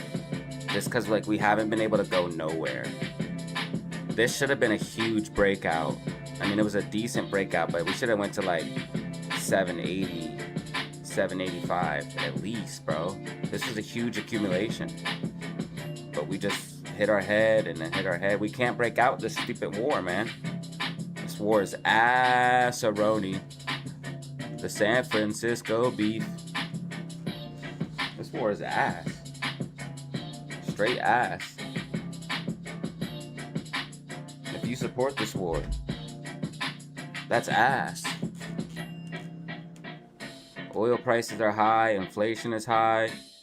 I need lower gas, like seriously, bro. Shit's costing me money, bro. How much extra money did I spend on gas this past couple months? A lot.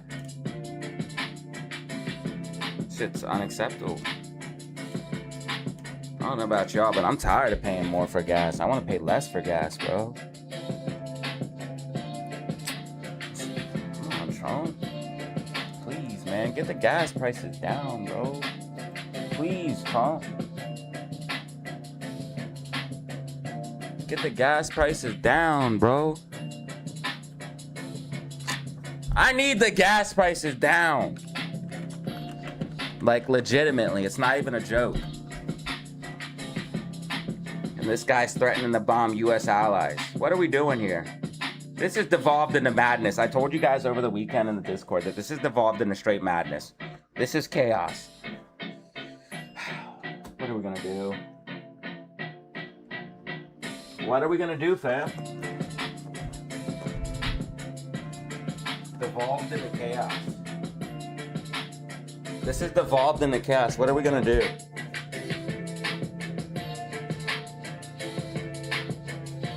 I need lower gas prices.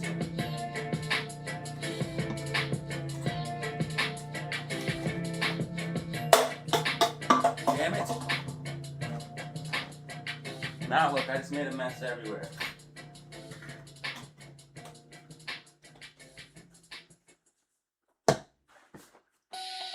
Where are the gas prices and why are they so high? I need lower gas prices now. I'm tired of this shit. I demand lower gas prices. I'm tired of paying for more at the pump. I'm tired of it. Trump made $630 million off his meme coin, but can't make the gas prices lower, bro. Please. Is there like a gas price chart that we can see gas prices throughout the year? I guess if there's no... Well, there's a gasoline chart. Okay, we got that. We got that. We got that. But there's no like one that could show you like from different states. When did Trump get in?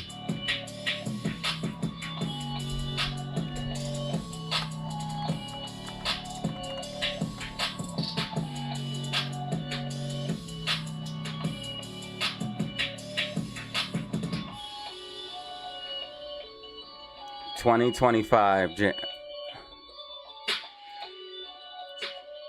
January.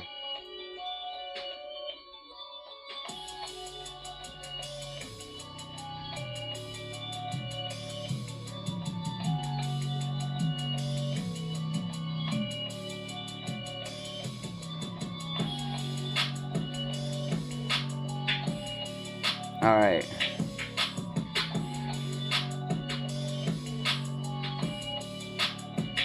All right, Donald Trump takes off as gas prices are pretty low.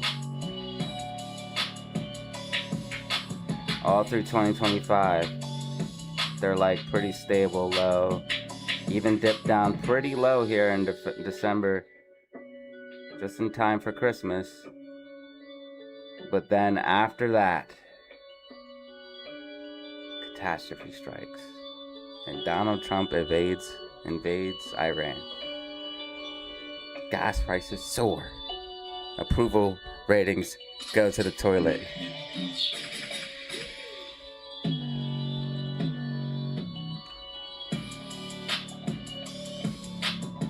It's a catastrophe.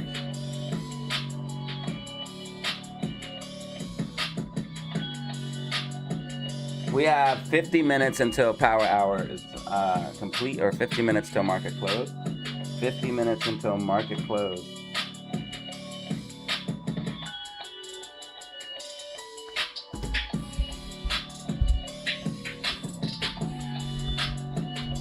$20,000. So that chart was from 2025 into 2026. But I had to pick the 5-year chart to get all of that. 1-year chart wouldn't encompass that.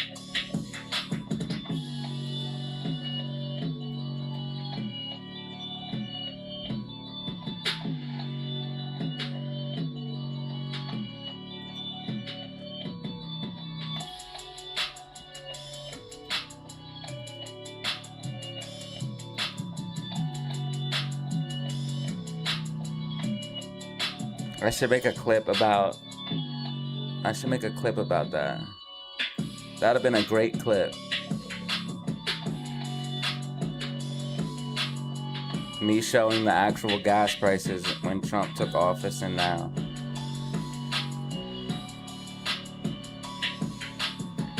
Alright, we gotta redo it.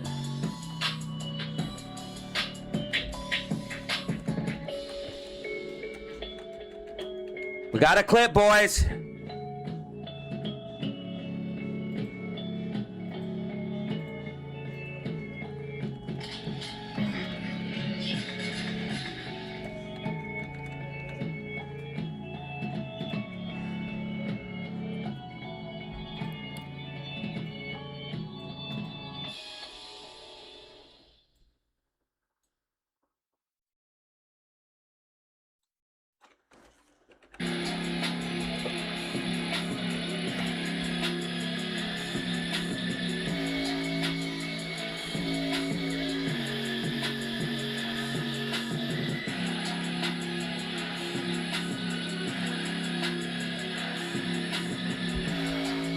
All right, and we need a picture of Trump.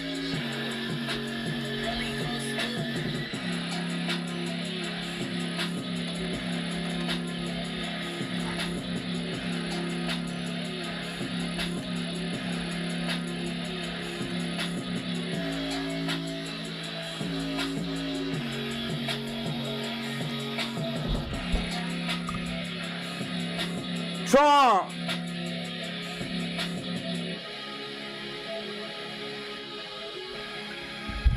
Trump! Will AMC retest 228 or retest 238? If we lose 250 for good. But my prediction is AMC. Spy is dying. Spy is dying.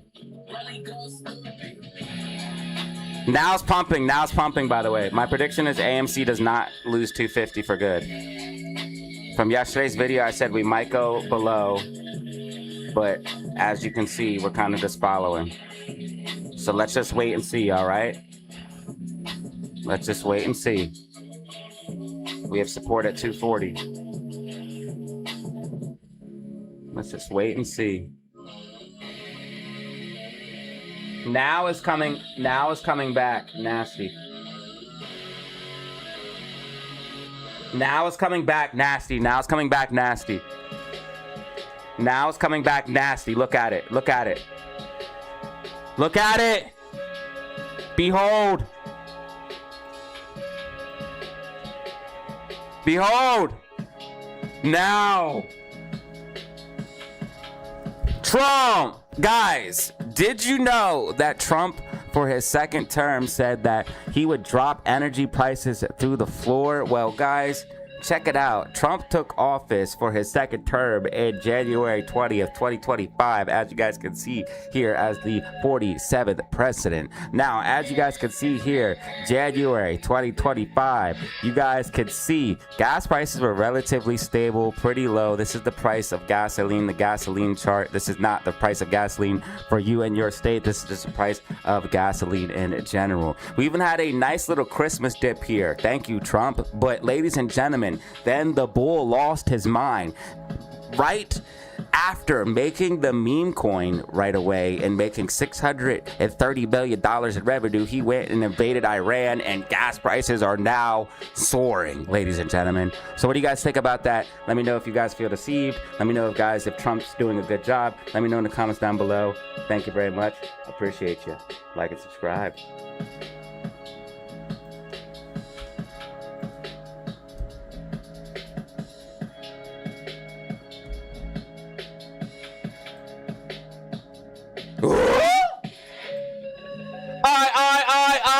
IWM.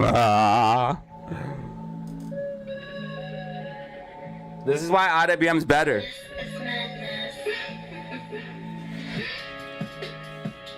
Did you know IWM is better than your hoe? Trump.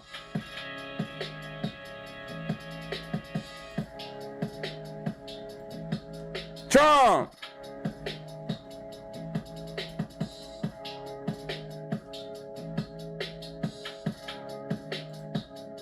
gentlemen, that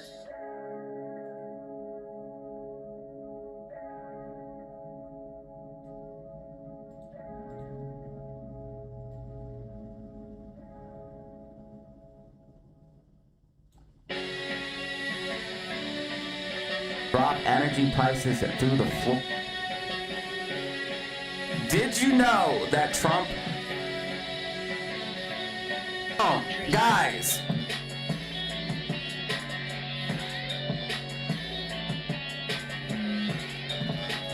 Trump, guys.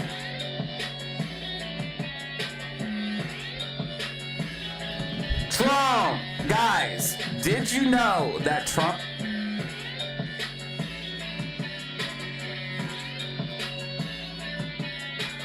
IWM's just better.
Why does now look like it wants to go parabolic? It also tracked perfectly.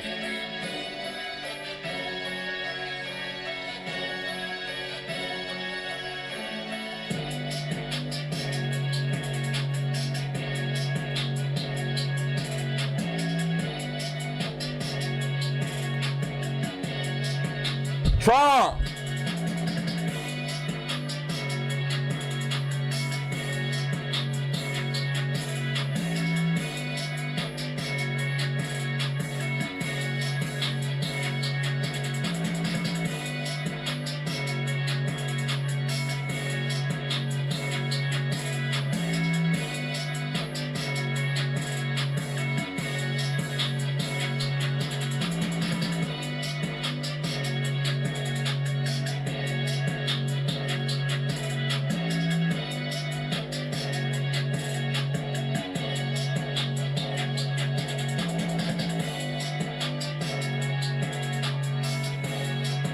IWM's just better.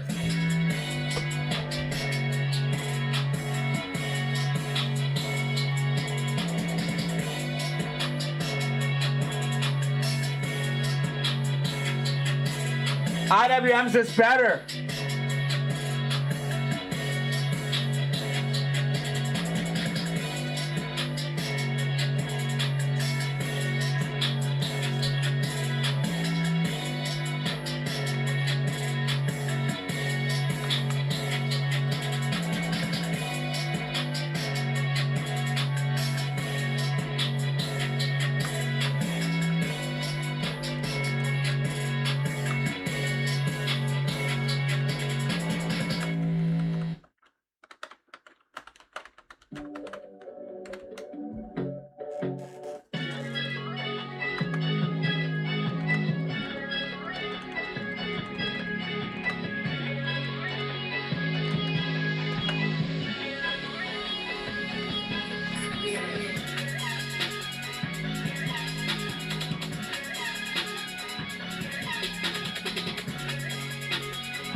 They stopped the squeeze on BBBYW. Now it's trading again. Market is straight criminal. Big facts, brother.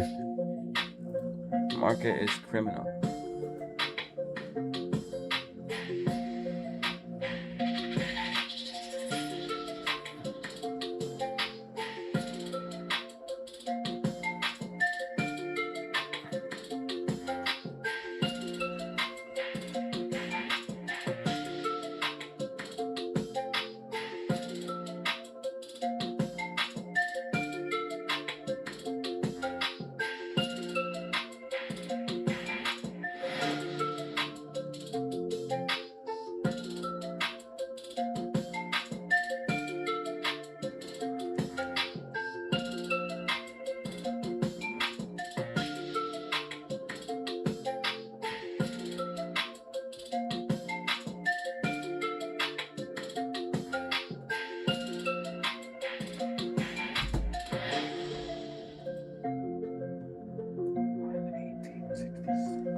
Spy poopy. Spy tracked perfectly and rejected.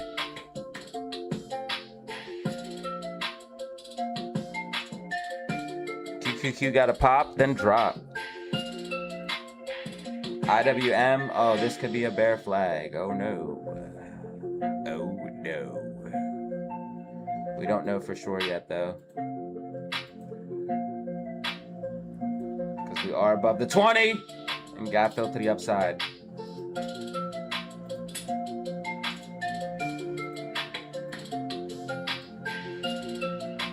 I talked about GME swing trade in the weekly outlook and prediction. Make sure you check it out.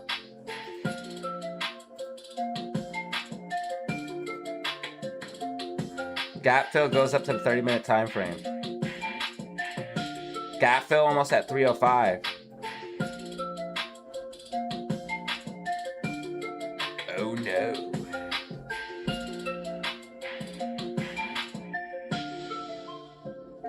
Oh no.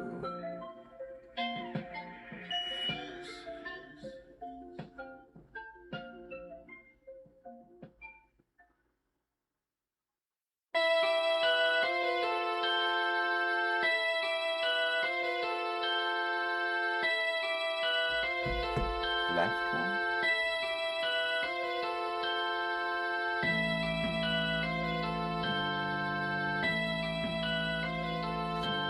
Thoughts is on SPY, it's poop right now, bro. Might be a bear flag on IWM, be careful. Did track though, push. Slight upside push. Market getting bearish.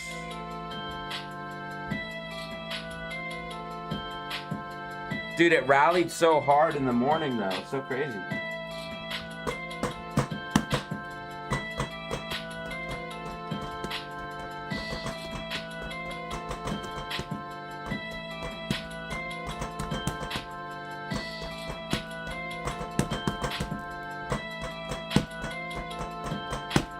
I don't know what IVF is. AMC didn't lose 245, bro. Or is back above 245 almost. Like, we're straight. You guys are way too bearish. The fact that there's so much fear tells me it's good. We're gonna go up. We're gonna do exactly what I said. AMC's doing exactly what I said, bro. You guys need to relax. I'm the same guy who told you back to 272. I'm the same guy who told you underneath $1. AMC is one of the easiest stocks to predict. I told you AMC after reverse split and dilution, guess where we would go? I said underneath $1, but after that, we would rally. Then I called for a $3 price target, we hit it. Then we dumped from dilution. Then guess what I called for? Back for $3, I said. I said we'd go back to $3. I said we'd go back to 250. I said we'd go back to 272. We hit 250, we hit 272, and we hit $3. So honestly, if there's anyone that I would believe about AMC, like legitimately, it's me. Like no disrespect or not trying to sound cocky or arrogant. Also, look at all of the falling wedges that I called. This falling wedge pop, you could have made so much money. This falling wedge pop, this bull flag breakout, this falling wedge pop, this falling wedge pop. Let's get the money because AMC's setting it up for the trades. Look at all these trades. Falling wedge pop, money. Falling wedge pop, money. Falling wedge pop, money. Bull flag pop, money. Falling wedge pop, money. Falling wedge pop, money. Look at all this fucking free money. Bull flag pop, money. Like AMC's handing out free money. Technicals. Playing out perfectly. Falling wedge perfect. Falling wedge perfect. Falling wedge perfect. Bull flag perfect. Falling wedge perfect. Falling wedge perfect. Each one of those things played out exactly how it should have. AMC is easy money. I'll trade options on AMC when I see falling wedges and bull flags. Spy dumpy, spy dumpy, spy dumpy, spy dumpy, spy poop, spy poop, spy poop. Spy is straight poop. Spy is straight poop. QQQ holding up. QQQ just double bottom. Oh fuck, QQQ might rip in the close.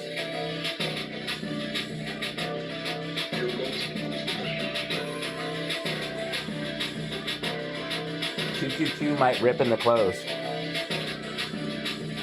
Might. It needs to break back above 731. If it breaks above 731.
Kind of have a little bullish divergence on SPY.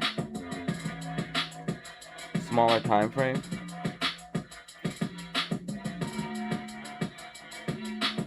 This could be a giant falling wedge. All I know is if SPY breaks above these trend lines, it's going to pump.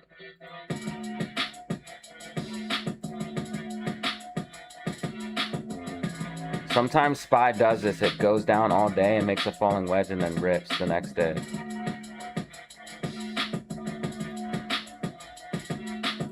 It could be one of those. Could be one of those. If oil comes down a little bit, oil went up a lot. It's at 84.40. It's up $2.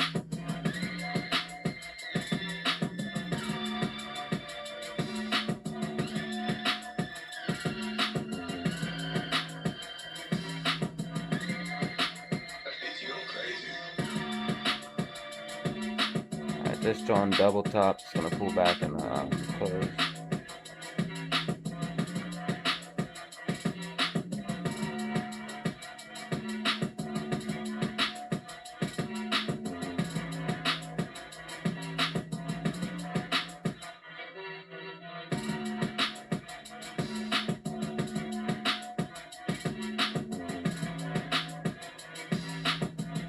Maybe SPY comes back heading in the close. It looks like QQQ definitely wants to. Looks like QQQ might get a decent pop heading in the close. Maybe IWM as well.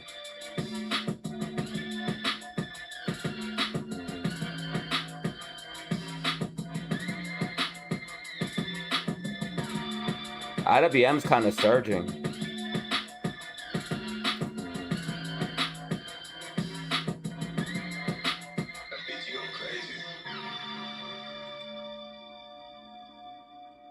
IWM's been way stronger than the SPY.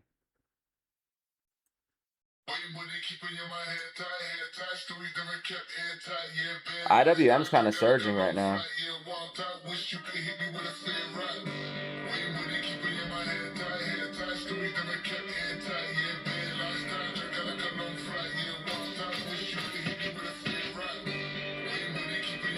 Yo, IWM is pumping.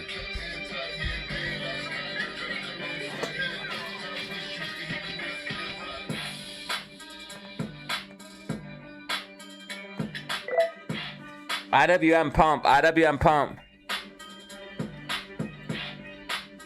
Markets trying to come back in the close.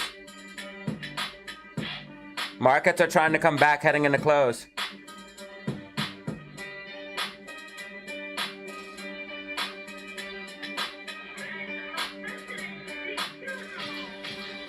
IWM pump, IWM pump.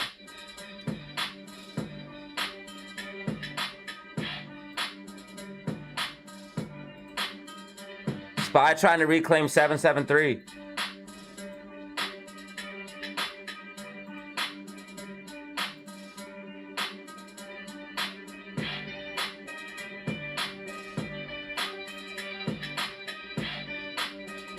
QQQ pump, QQQ pump. QQQ's definitely going to push up here heading into close. QQQ definitely going to push up here heading into close.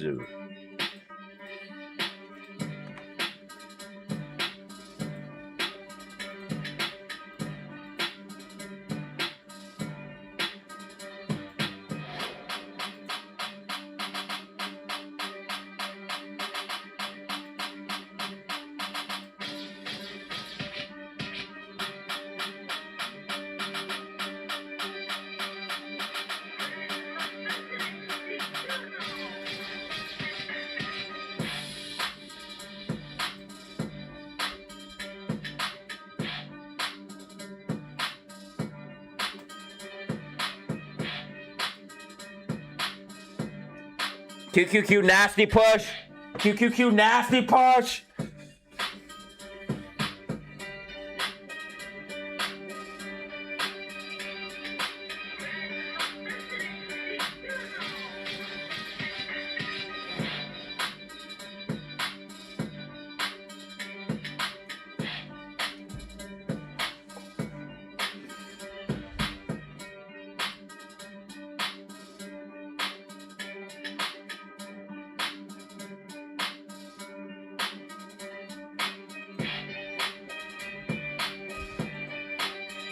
Now coming back.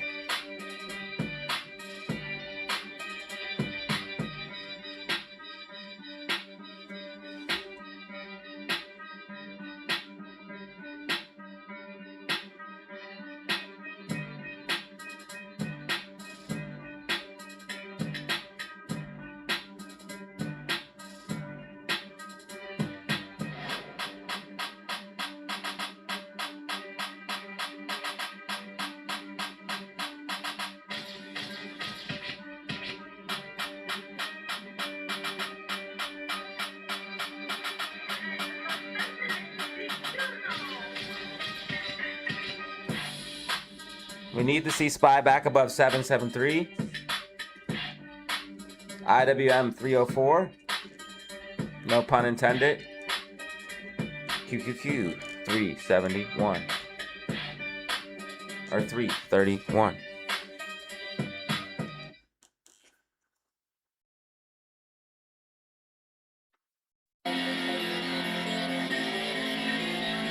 $3.31.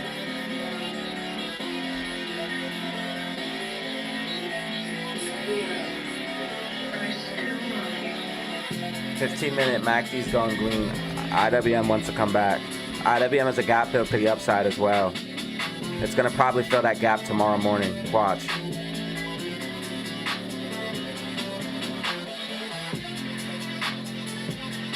It's going to fill that gap tomorrow.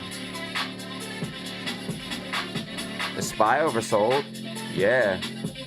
Oversold 30. Buy the dip on SPY and travel in tomorrow. Not financial advice. Hold overnight.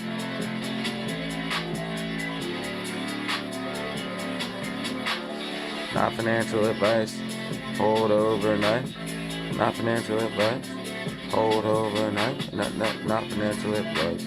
Hold overnight. Hold overnight. If you're it's super risky. Super risky. You could lose everything. Every single fucking dollar. Could lose every single dollar you had. Bullish hammer candle here on the 15-minute, and we're oversold RSI, so this is probably a good time to buy SPY. Probably a great time to buy. Let's say oil just comes down a little bit tomorrow, like we're at 84.42. It spiked up, so even if oil retreats a little bit, that could give SPY some room. It's all like it's part of the game or something, like they made it up on purpose. And oil seems to be making a bear flag on the smaller time frames. Drop down, bearish consolidation might lead to another drop down. Oh wow. Potential bear flag on oil.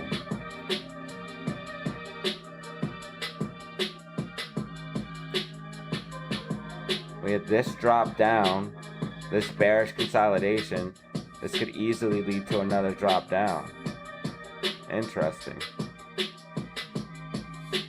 Very interesting. So let me guess, buying the dip on SPY right now would be the best thing to do? Right?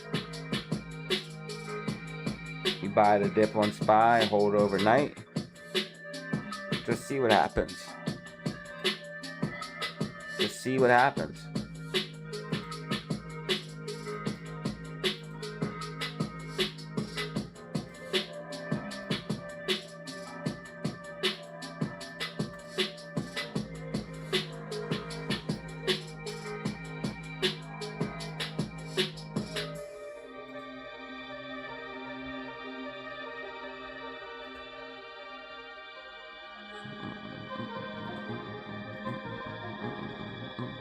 Yep, buy.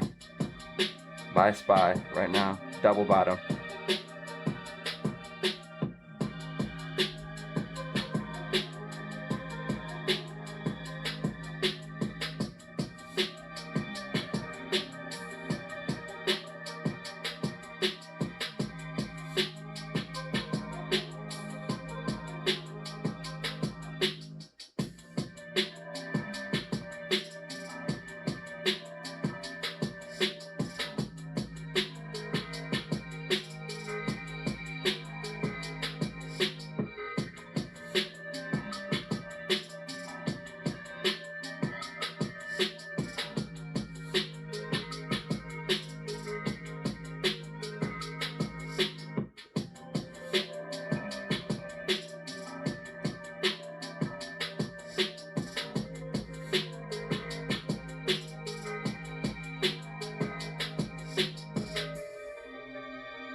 If SPY breaks this trend line here, it's definitely going to recover heading in the close / tomorrow morning. So this is probably a good dip buy opportunity on SPYs. Oh shit. Yeah, the market's pumping. IWM's back over 30.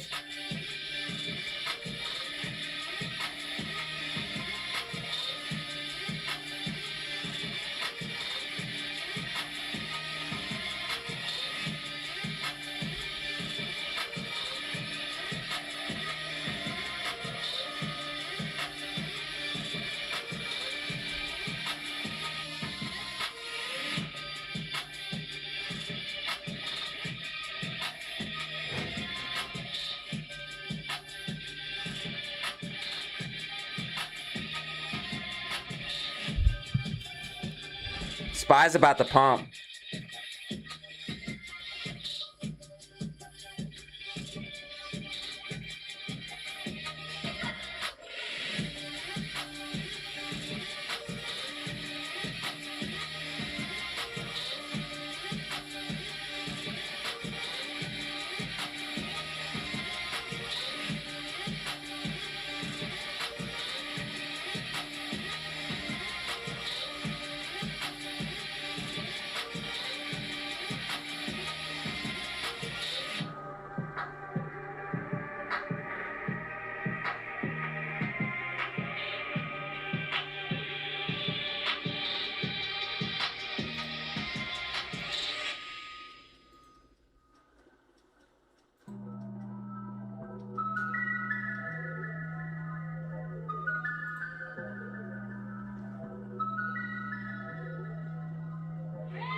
Oh no, it's about to dump. Spy's about to dump.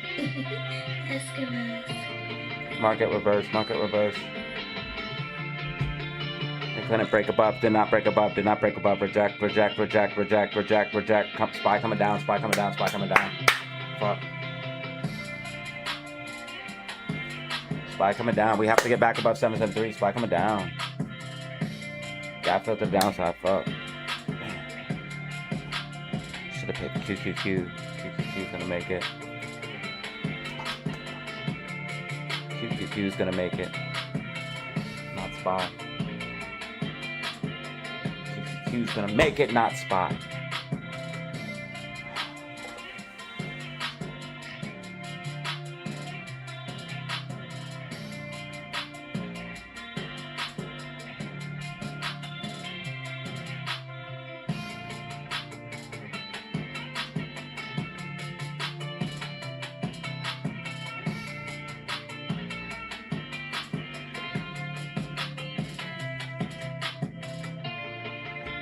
Mark it down, mark it down, mark it down, mark it down, mark it down.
Spy is pretty much in line though with what I was saying. Island, thank you.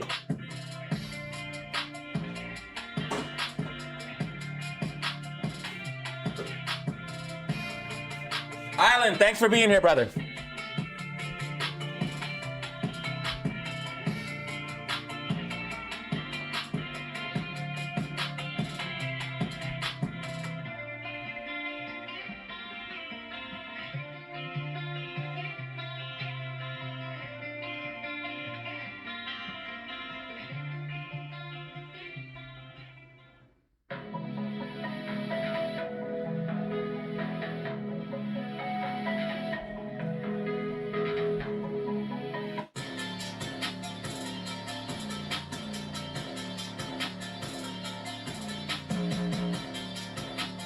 IWM is the only one!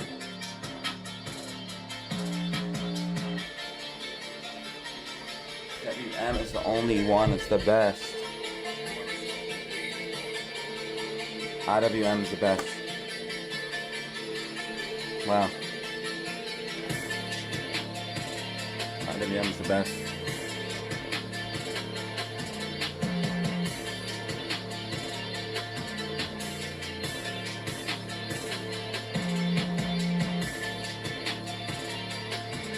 Spy capitulate, spy capitulate, spy's done. Always do that.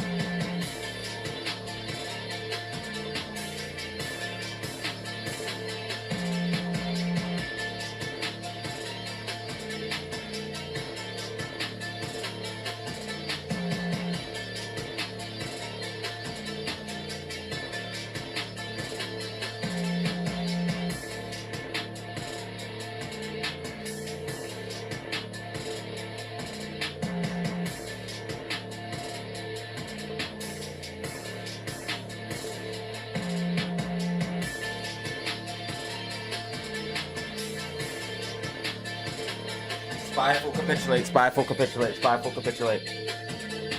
Spy full capitulate.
Spy's dead, y'all.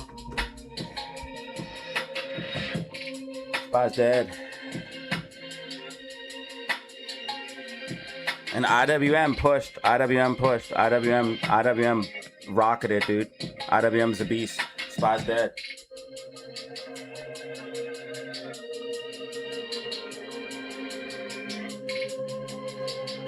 IWM straight rocketed, bro. IWM's gonna go for this gap fill. IWM's going to recover overnight and go for this gap fill. IWM's going to 100% recover overnight and go for this gap fill.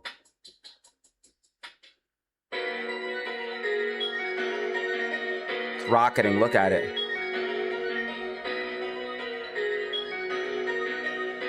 IWM's the best stock right now out of the three. And look how perfect the chart looks.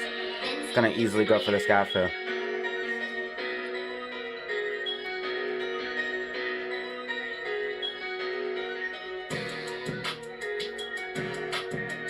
Yeah, IWM.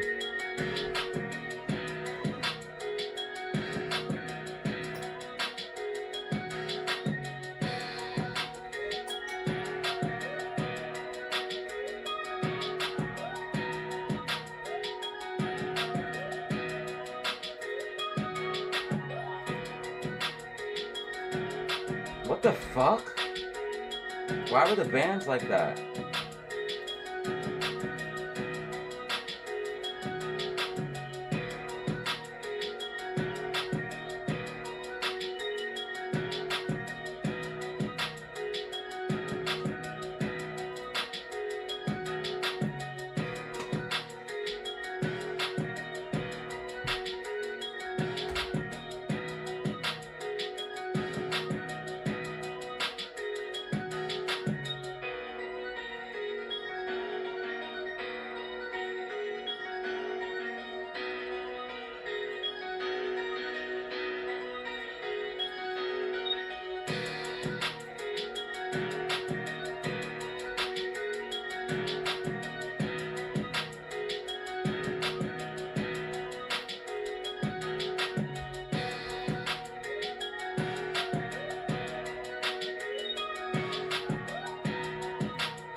IWM's gonna pump, dude. Nothing else. Look, it's breaking above the 20 already on the 30-minute time frame. Green MACD 30-minute time frame. Look at all that volume headed to close. IWM's gonna straight go to this gap fill. Missed that trade. Fucking stupid.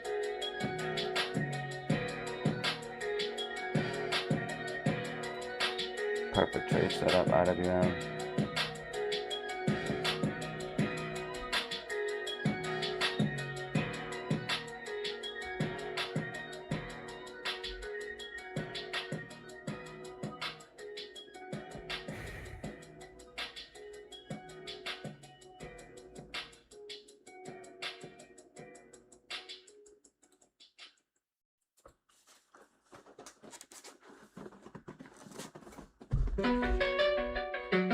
Thank you guys for watching. Make sure you guys hit the like button, subscribe on the way out. Hit the like button, subscribe on the way out.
Iran has devolved into madness. AMC still fighting at the critical juncture.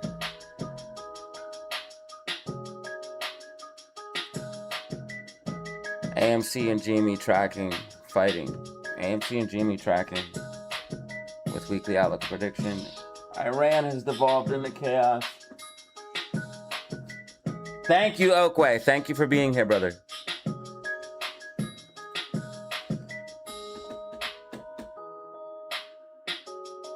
All right, so Iran has devolved into chaos. Trump weighing in nuclear attack.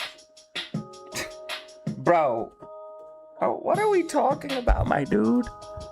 This guy is a fucking madman for real. Should I even say nukes, though, in the beginning? I'm not, because that will ruin my video, probably. It'll probably ruin the reach. Let's see if market fear and greed has gone down at all.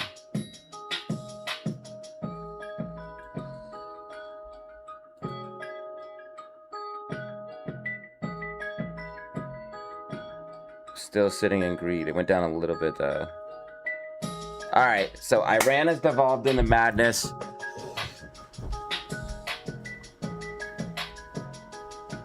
Trump is talking about the ultimate move.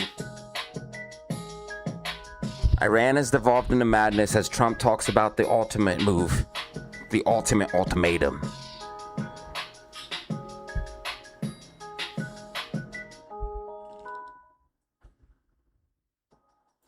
All right, guys, what is up? You are back for another video of Data Zero Daily Outlook and Prediction Listed. Trump talks about the ultimate ultimatum as things hit a critical breaking point, and this devolves into chaos. AMC and GME are still tracking, and crypto made a decent pop. All this and more, Daily Outlook and Prediction, stocks and crypto. Let's go. So the first thing we're going to talk about here is the meme stocks that will move in the SPY in the overall market, then we'll move into cryptocurrency. Skip to where you need to be, but watch the whole thing for the entire context.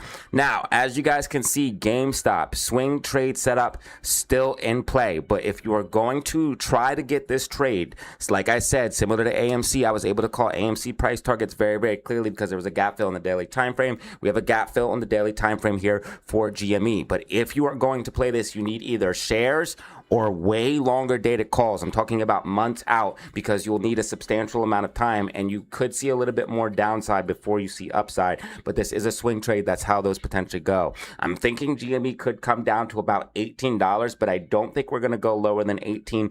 In my personal opinion, 18 to around 1750 should be the floor for GME, not financial advice. We do have a little bit of bullish divergence, RSI trending up, price trending down, okay? So that means that GME should flatten out at some point and then correct up, but because of the bearish divergence or the bullish divergence, you could see a little bit more downside before upside. So this is something we need to be aware of here for GME. Also, GME, I want to see it break above this sloping support and resistance. That would be a symbol that it is bottoming, and if it breaks and holds $20, that would be a symbol that it's bottoming. Now, the gap fill targets are 2051 to 2164. So if you are playing this potential trade, again, not financial advice, those would be your targets. Same way like I did for AMC. When AMC had the dilution, I told you guys that AMC was going to go back to 250, 272. I'm telling you right now, GameStop just got dilution. It's going to go back to 2051 to 2164. So that is what we're looking at for GME. I put this prediction on the weekly outlook of prediction, and it is tracking perfectly. I'm expecting a little bit more downside here for GME, heading towards like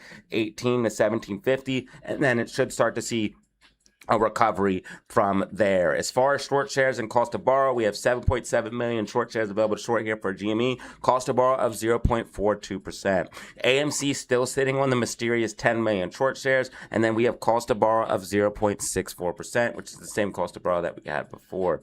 Now, if you guys are looking at AMC, a lot of people are starting to get bearish and get very, very fearful. Honestly, to me, no offense, but that's pretty bullish to see people getting scared, because once people get scared, and the people that are very, very bullish start to capitulate, that's normally where bottoms are found / formed. Now, AMC is doing exactly what I said, but I did tell you guys we're at a critical juncture that if we lose the 250 to 240 level, we would see a decent move down towards these gap fills around 229, and then there's a gap fill at 209 to 204. I do not think we'll lose $2, but this is also not what I think is going to be happening. I'm simply telling you what's going to happen if I'm wrong. What I actually think is going to be happening is we're going to consolidate between 250 and 240 and then pop back to the upside. And so far, so good. Now, I know people are very, very scared because if we lose 240, we will drop off a cliff.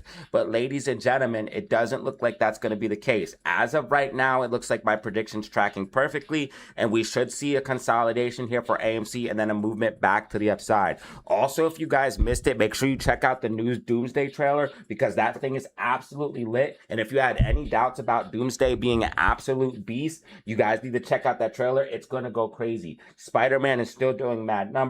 Odyssey still doing mad numbers. And remember, like I said in the weekly outlook of prediction, when I went to the movie theaters, people were buying merch and food, which is very, very bullish. So fundamentals for both GME and AMC are improving. GME just recently got hit with that dilution, so that is why we're seeing a pullback, but I think it is a buy the dip opportunity. AMC right now, I understand why people are fearful because we could drop off that cliff, but based off everything I'm seeing here, we're actually tracking and getting ready to push to the upside soon. You guys want to make sure you follow my channel very, very closely because look at all these moves we called. This falling wedge breakout, this falling wedge breakout, this falling wedge breakout, this bull flag breakout, this falling wedge breakout, this falling wedge breakout. All of these technical plays played out. So make sure you guys hit the like button, subscribe, and tune in and lock in because we've been very, very accurate here on AMC. A lot of people say you can't predict AMC. Ladies and gentlemen, I've been predicting AMC on point. I literally said that after the reverse split dilution, we'd go underneath $1, but that would last very, very briefly, and then we would rally to the upside. That's exactly what we saw.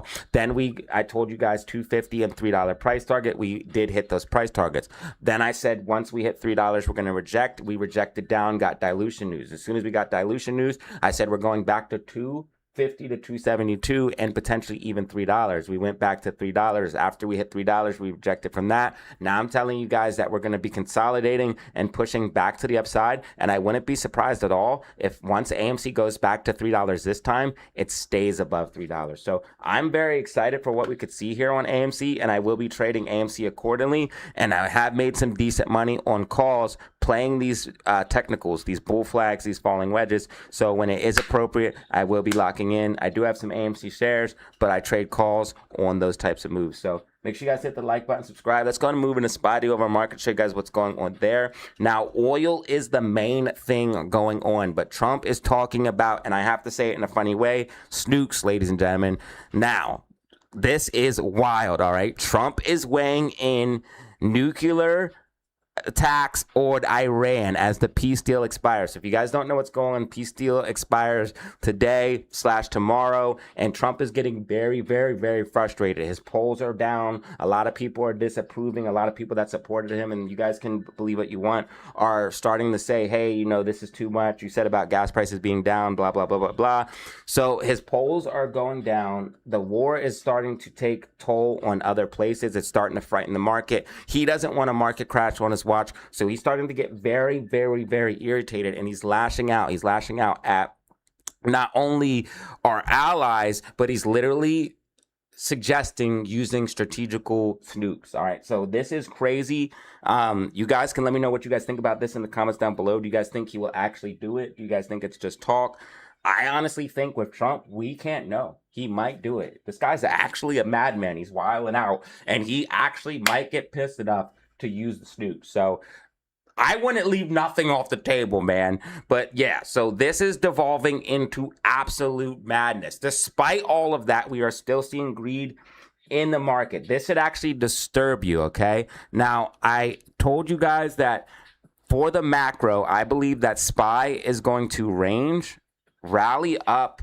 So I believe that we were going to range, like we saw here, rally up and then come down. Now, I don't believe the crash is coming tomorrow. I don't believe it's coming next week, but I do believe that if this continues, we will see a decent correction. You can only put so many straws on the camel's back before it breaks. We're getting inflationary pressures, plus things like bond yields rising because the oil going up, the dollar getting stronger. All of these things are extracting money out of the stock market and making investors fearful. Those two things combined with the overall like bubble rally that we've seen from AI and everything else could easily see a giant collapse down very, very, very quickly. Now, me personally, I'm not going to start shorting and saying until I see consistent lower highs and lower lows, because you can get burnt trying to short the stock market. This thing can reverse very, very quickly and absolutely burn you. But as of right now, trading is definitely very, very difficult because you have to watch the oil. Oil popped up today,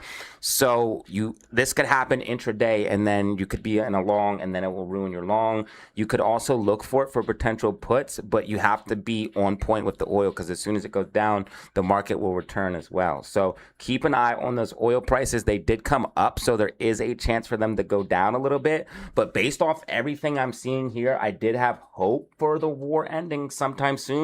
But at this point, I wouldn't be surprised at all if we were into like December or 2027, even before this whole conflict wraps up. And like I said in the beginning of this, the reason why you don't want to go into the Middle East, because everyone thinks you could just brute force it and take over. That's not the case. Once you go into the Middle East, you can't get out, and it becomes a forever war. And I think, unfortunately, this might be the case. So we're going to see oil prices higher longer, bond yields higher longer, and eventually that will cause a market correction. So keep an eye on this stuff. It's very, very important. Even if you don't want to watch all the political details, just watch the oil prices, as those will tell you what's going to be happening next. Tomorrow we have building permits and housing starts. I do think we could see a little bit of recovery here for SPY heading into tomorrow's pre-market trading, and I do think we're going to retest 774, 775 tomorrow, so be ready for that. We're still on track with my prediction. I told you guys that Monday and Tuesday could be a little bit slow / downside.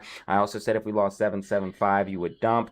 As long as we're below that, we are bearish, so you have to be aware of that. We also have this gap fill to the downside at 771.21 to 771.00, so that is a potential target if we lose 772 support, so you could watch for that tomorrow. If we break above 775 and hold that for whatever reason, that means we are flipping bullish. I do think we will retest 774 and 775, but if oil's not low, we're going to be coming down. So overall, I think we'll see some recovery tomorrow for SPY, but I'm not saying it's going to go mega bullish or anything like that. What I'm probably expecting is a pre-market rally, a drop down in the morning, and then maybe like a retest of the 775, and then a rejection heading to the downside, especially if we reject from 775, not able to reclaim that as support. So that's going to be the major level to watch tomorrow for SPY. QQQ looks pretty bullish, though, because it has this falling wedge forming. And keep an eye on IWM. It's been way stronger than SPY and QQQ, consistently hitting new highs, also making higher lows.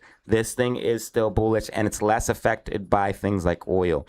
Now took a decent dump to the downside, is oversold right now. Could see a little bit more pain, but potentially making a double bottom, and potentially could see a little bit of rally here in after hours as well. Keep an eye on now, and there is a gap fill up here at 2364 to 123.64 to 124. So keep an eye on now. That's what we're looking at for SPY in the overall market. Let's go and move into cryptocurrency. Crypto saw a decent pop to the upside today. You guys can see Bitcoin dominance sitting at 56.5%.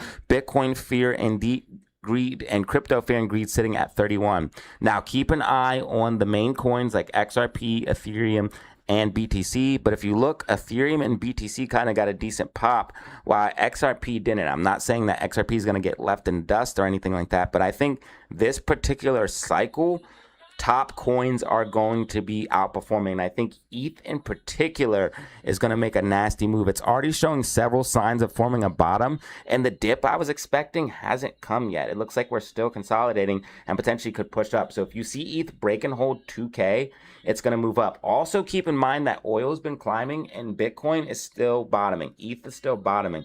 So this is looking like it's decoupling from the same things that affect the stock market, like the bond market, like oil prices. So be aware of this crypto market maturing. I'm in it for the long term. I think 2027, 2028 is going to be a decent bull run, especially for BTC, Ethereum, and potentially XRP as well. BTC is making a giant falling wedge, similar to like we saw in the last bull run. So it looks like both BTC, ETH, and the crypto market could be ripping here soon, even while the stock market is pulling back. So guys, this is your daily outlook prediction for stocks and crypto. If you found this video informative, hit the like button, subscribe. And as always, y'all, make sure you do this most of all. Have fun, stay safe, make money. Peace out.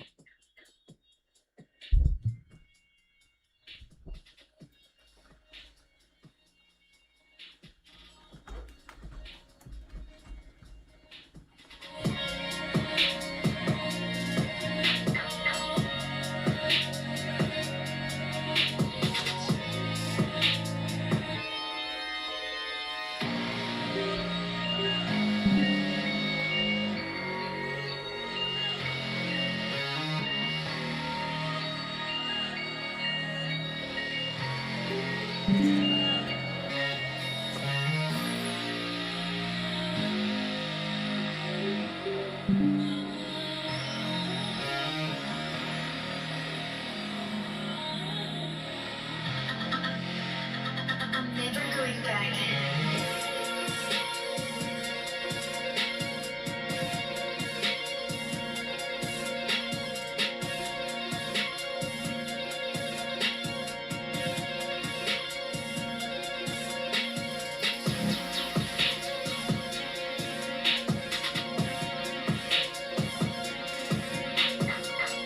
All right, guys, what is up? You are back from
Chelsea made another one.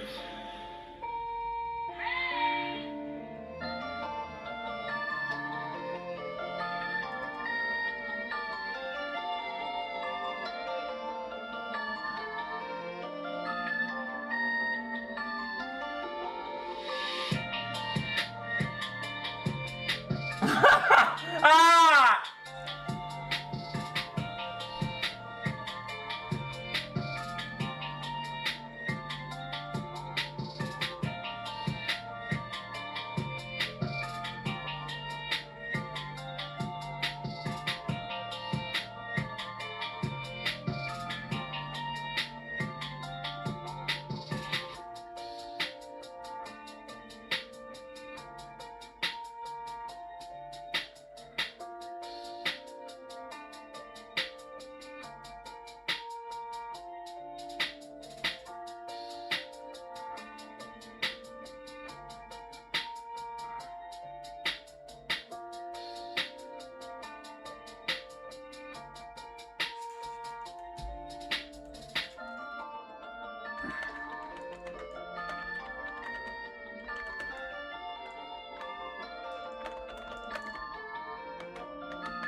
Garrett's filled, Dad.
All right, McFamily, video should be uploaded here just in a few minutes.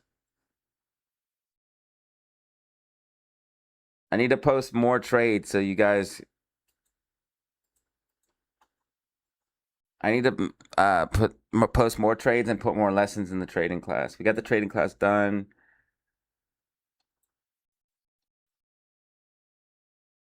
All right, y'all, we out. 70 likes. We need 5 more. Bro, you're wildin'. Calzone. All right, we out, dog. Peace. I'll see you guys tomorrow. I'll be on stream later or whenever. I can't give you a definite time. I'm sorry. I would love to give you a definite time, but I'm kind of burnt out. I'm just going to stream when we can, boys. We'll make a video and stream maybe later in the day. All right, y'all. Peace.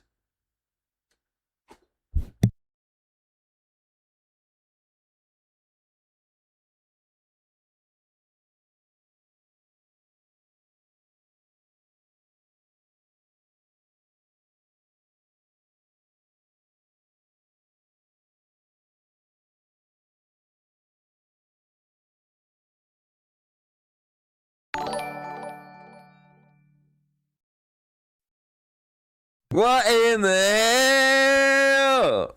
Thank you for the jewels, bro. Today was a very slow stream, so I really appreciate that. Today was like the poopest stream we've had in like 5 years.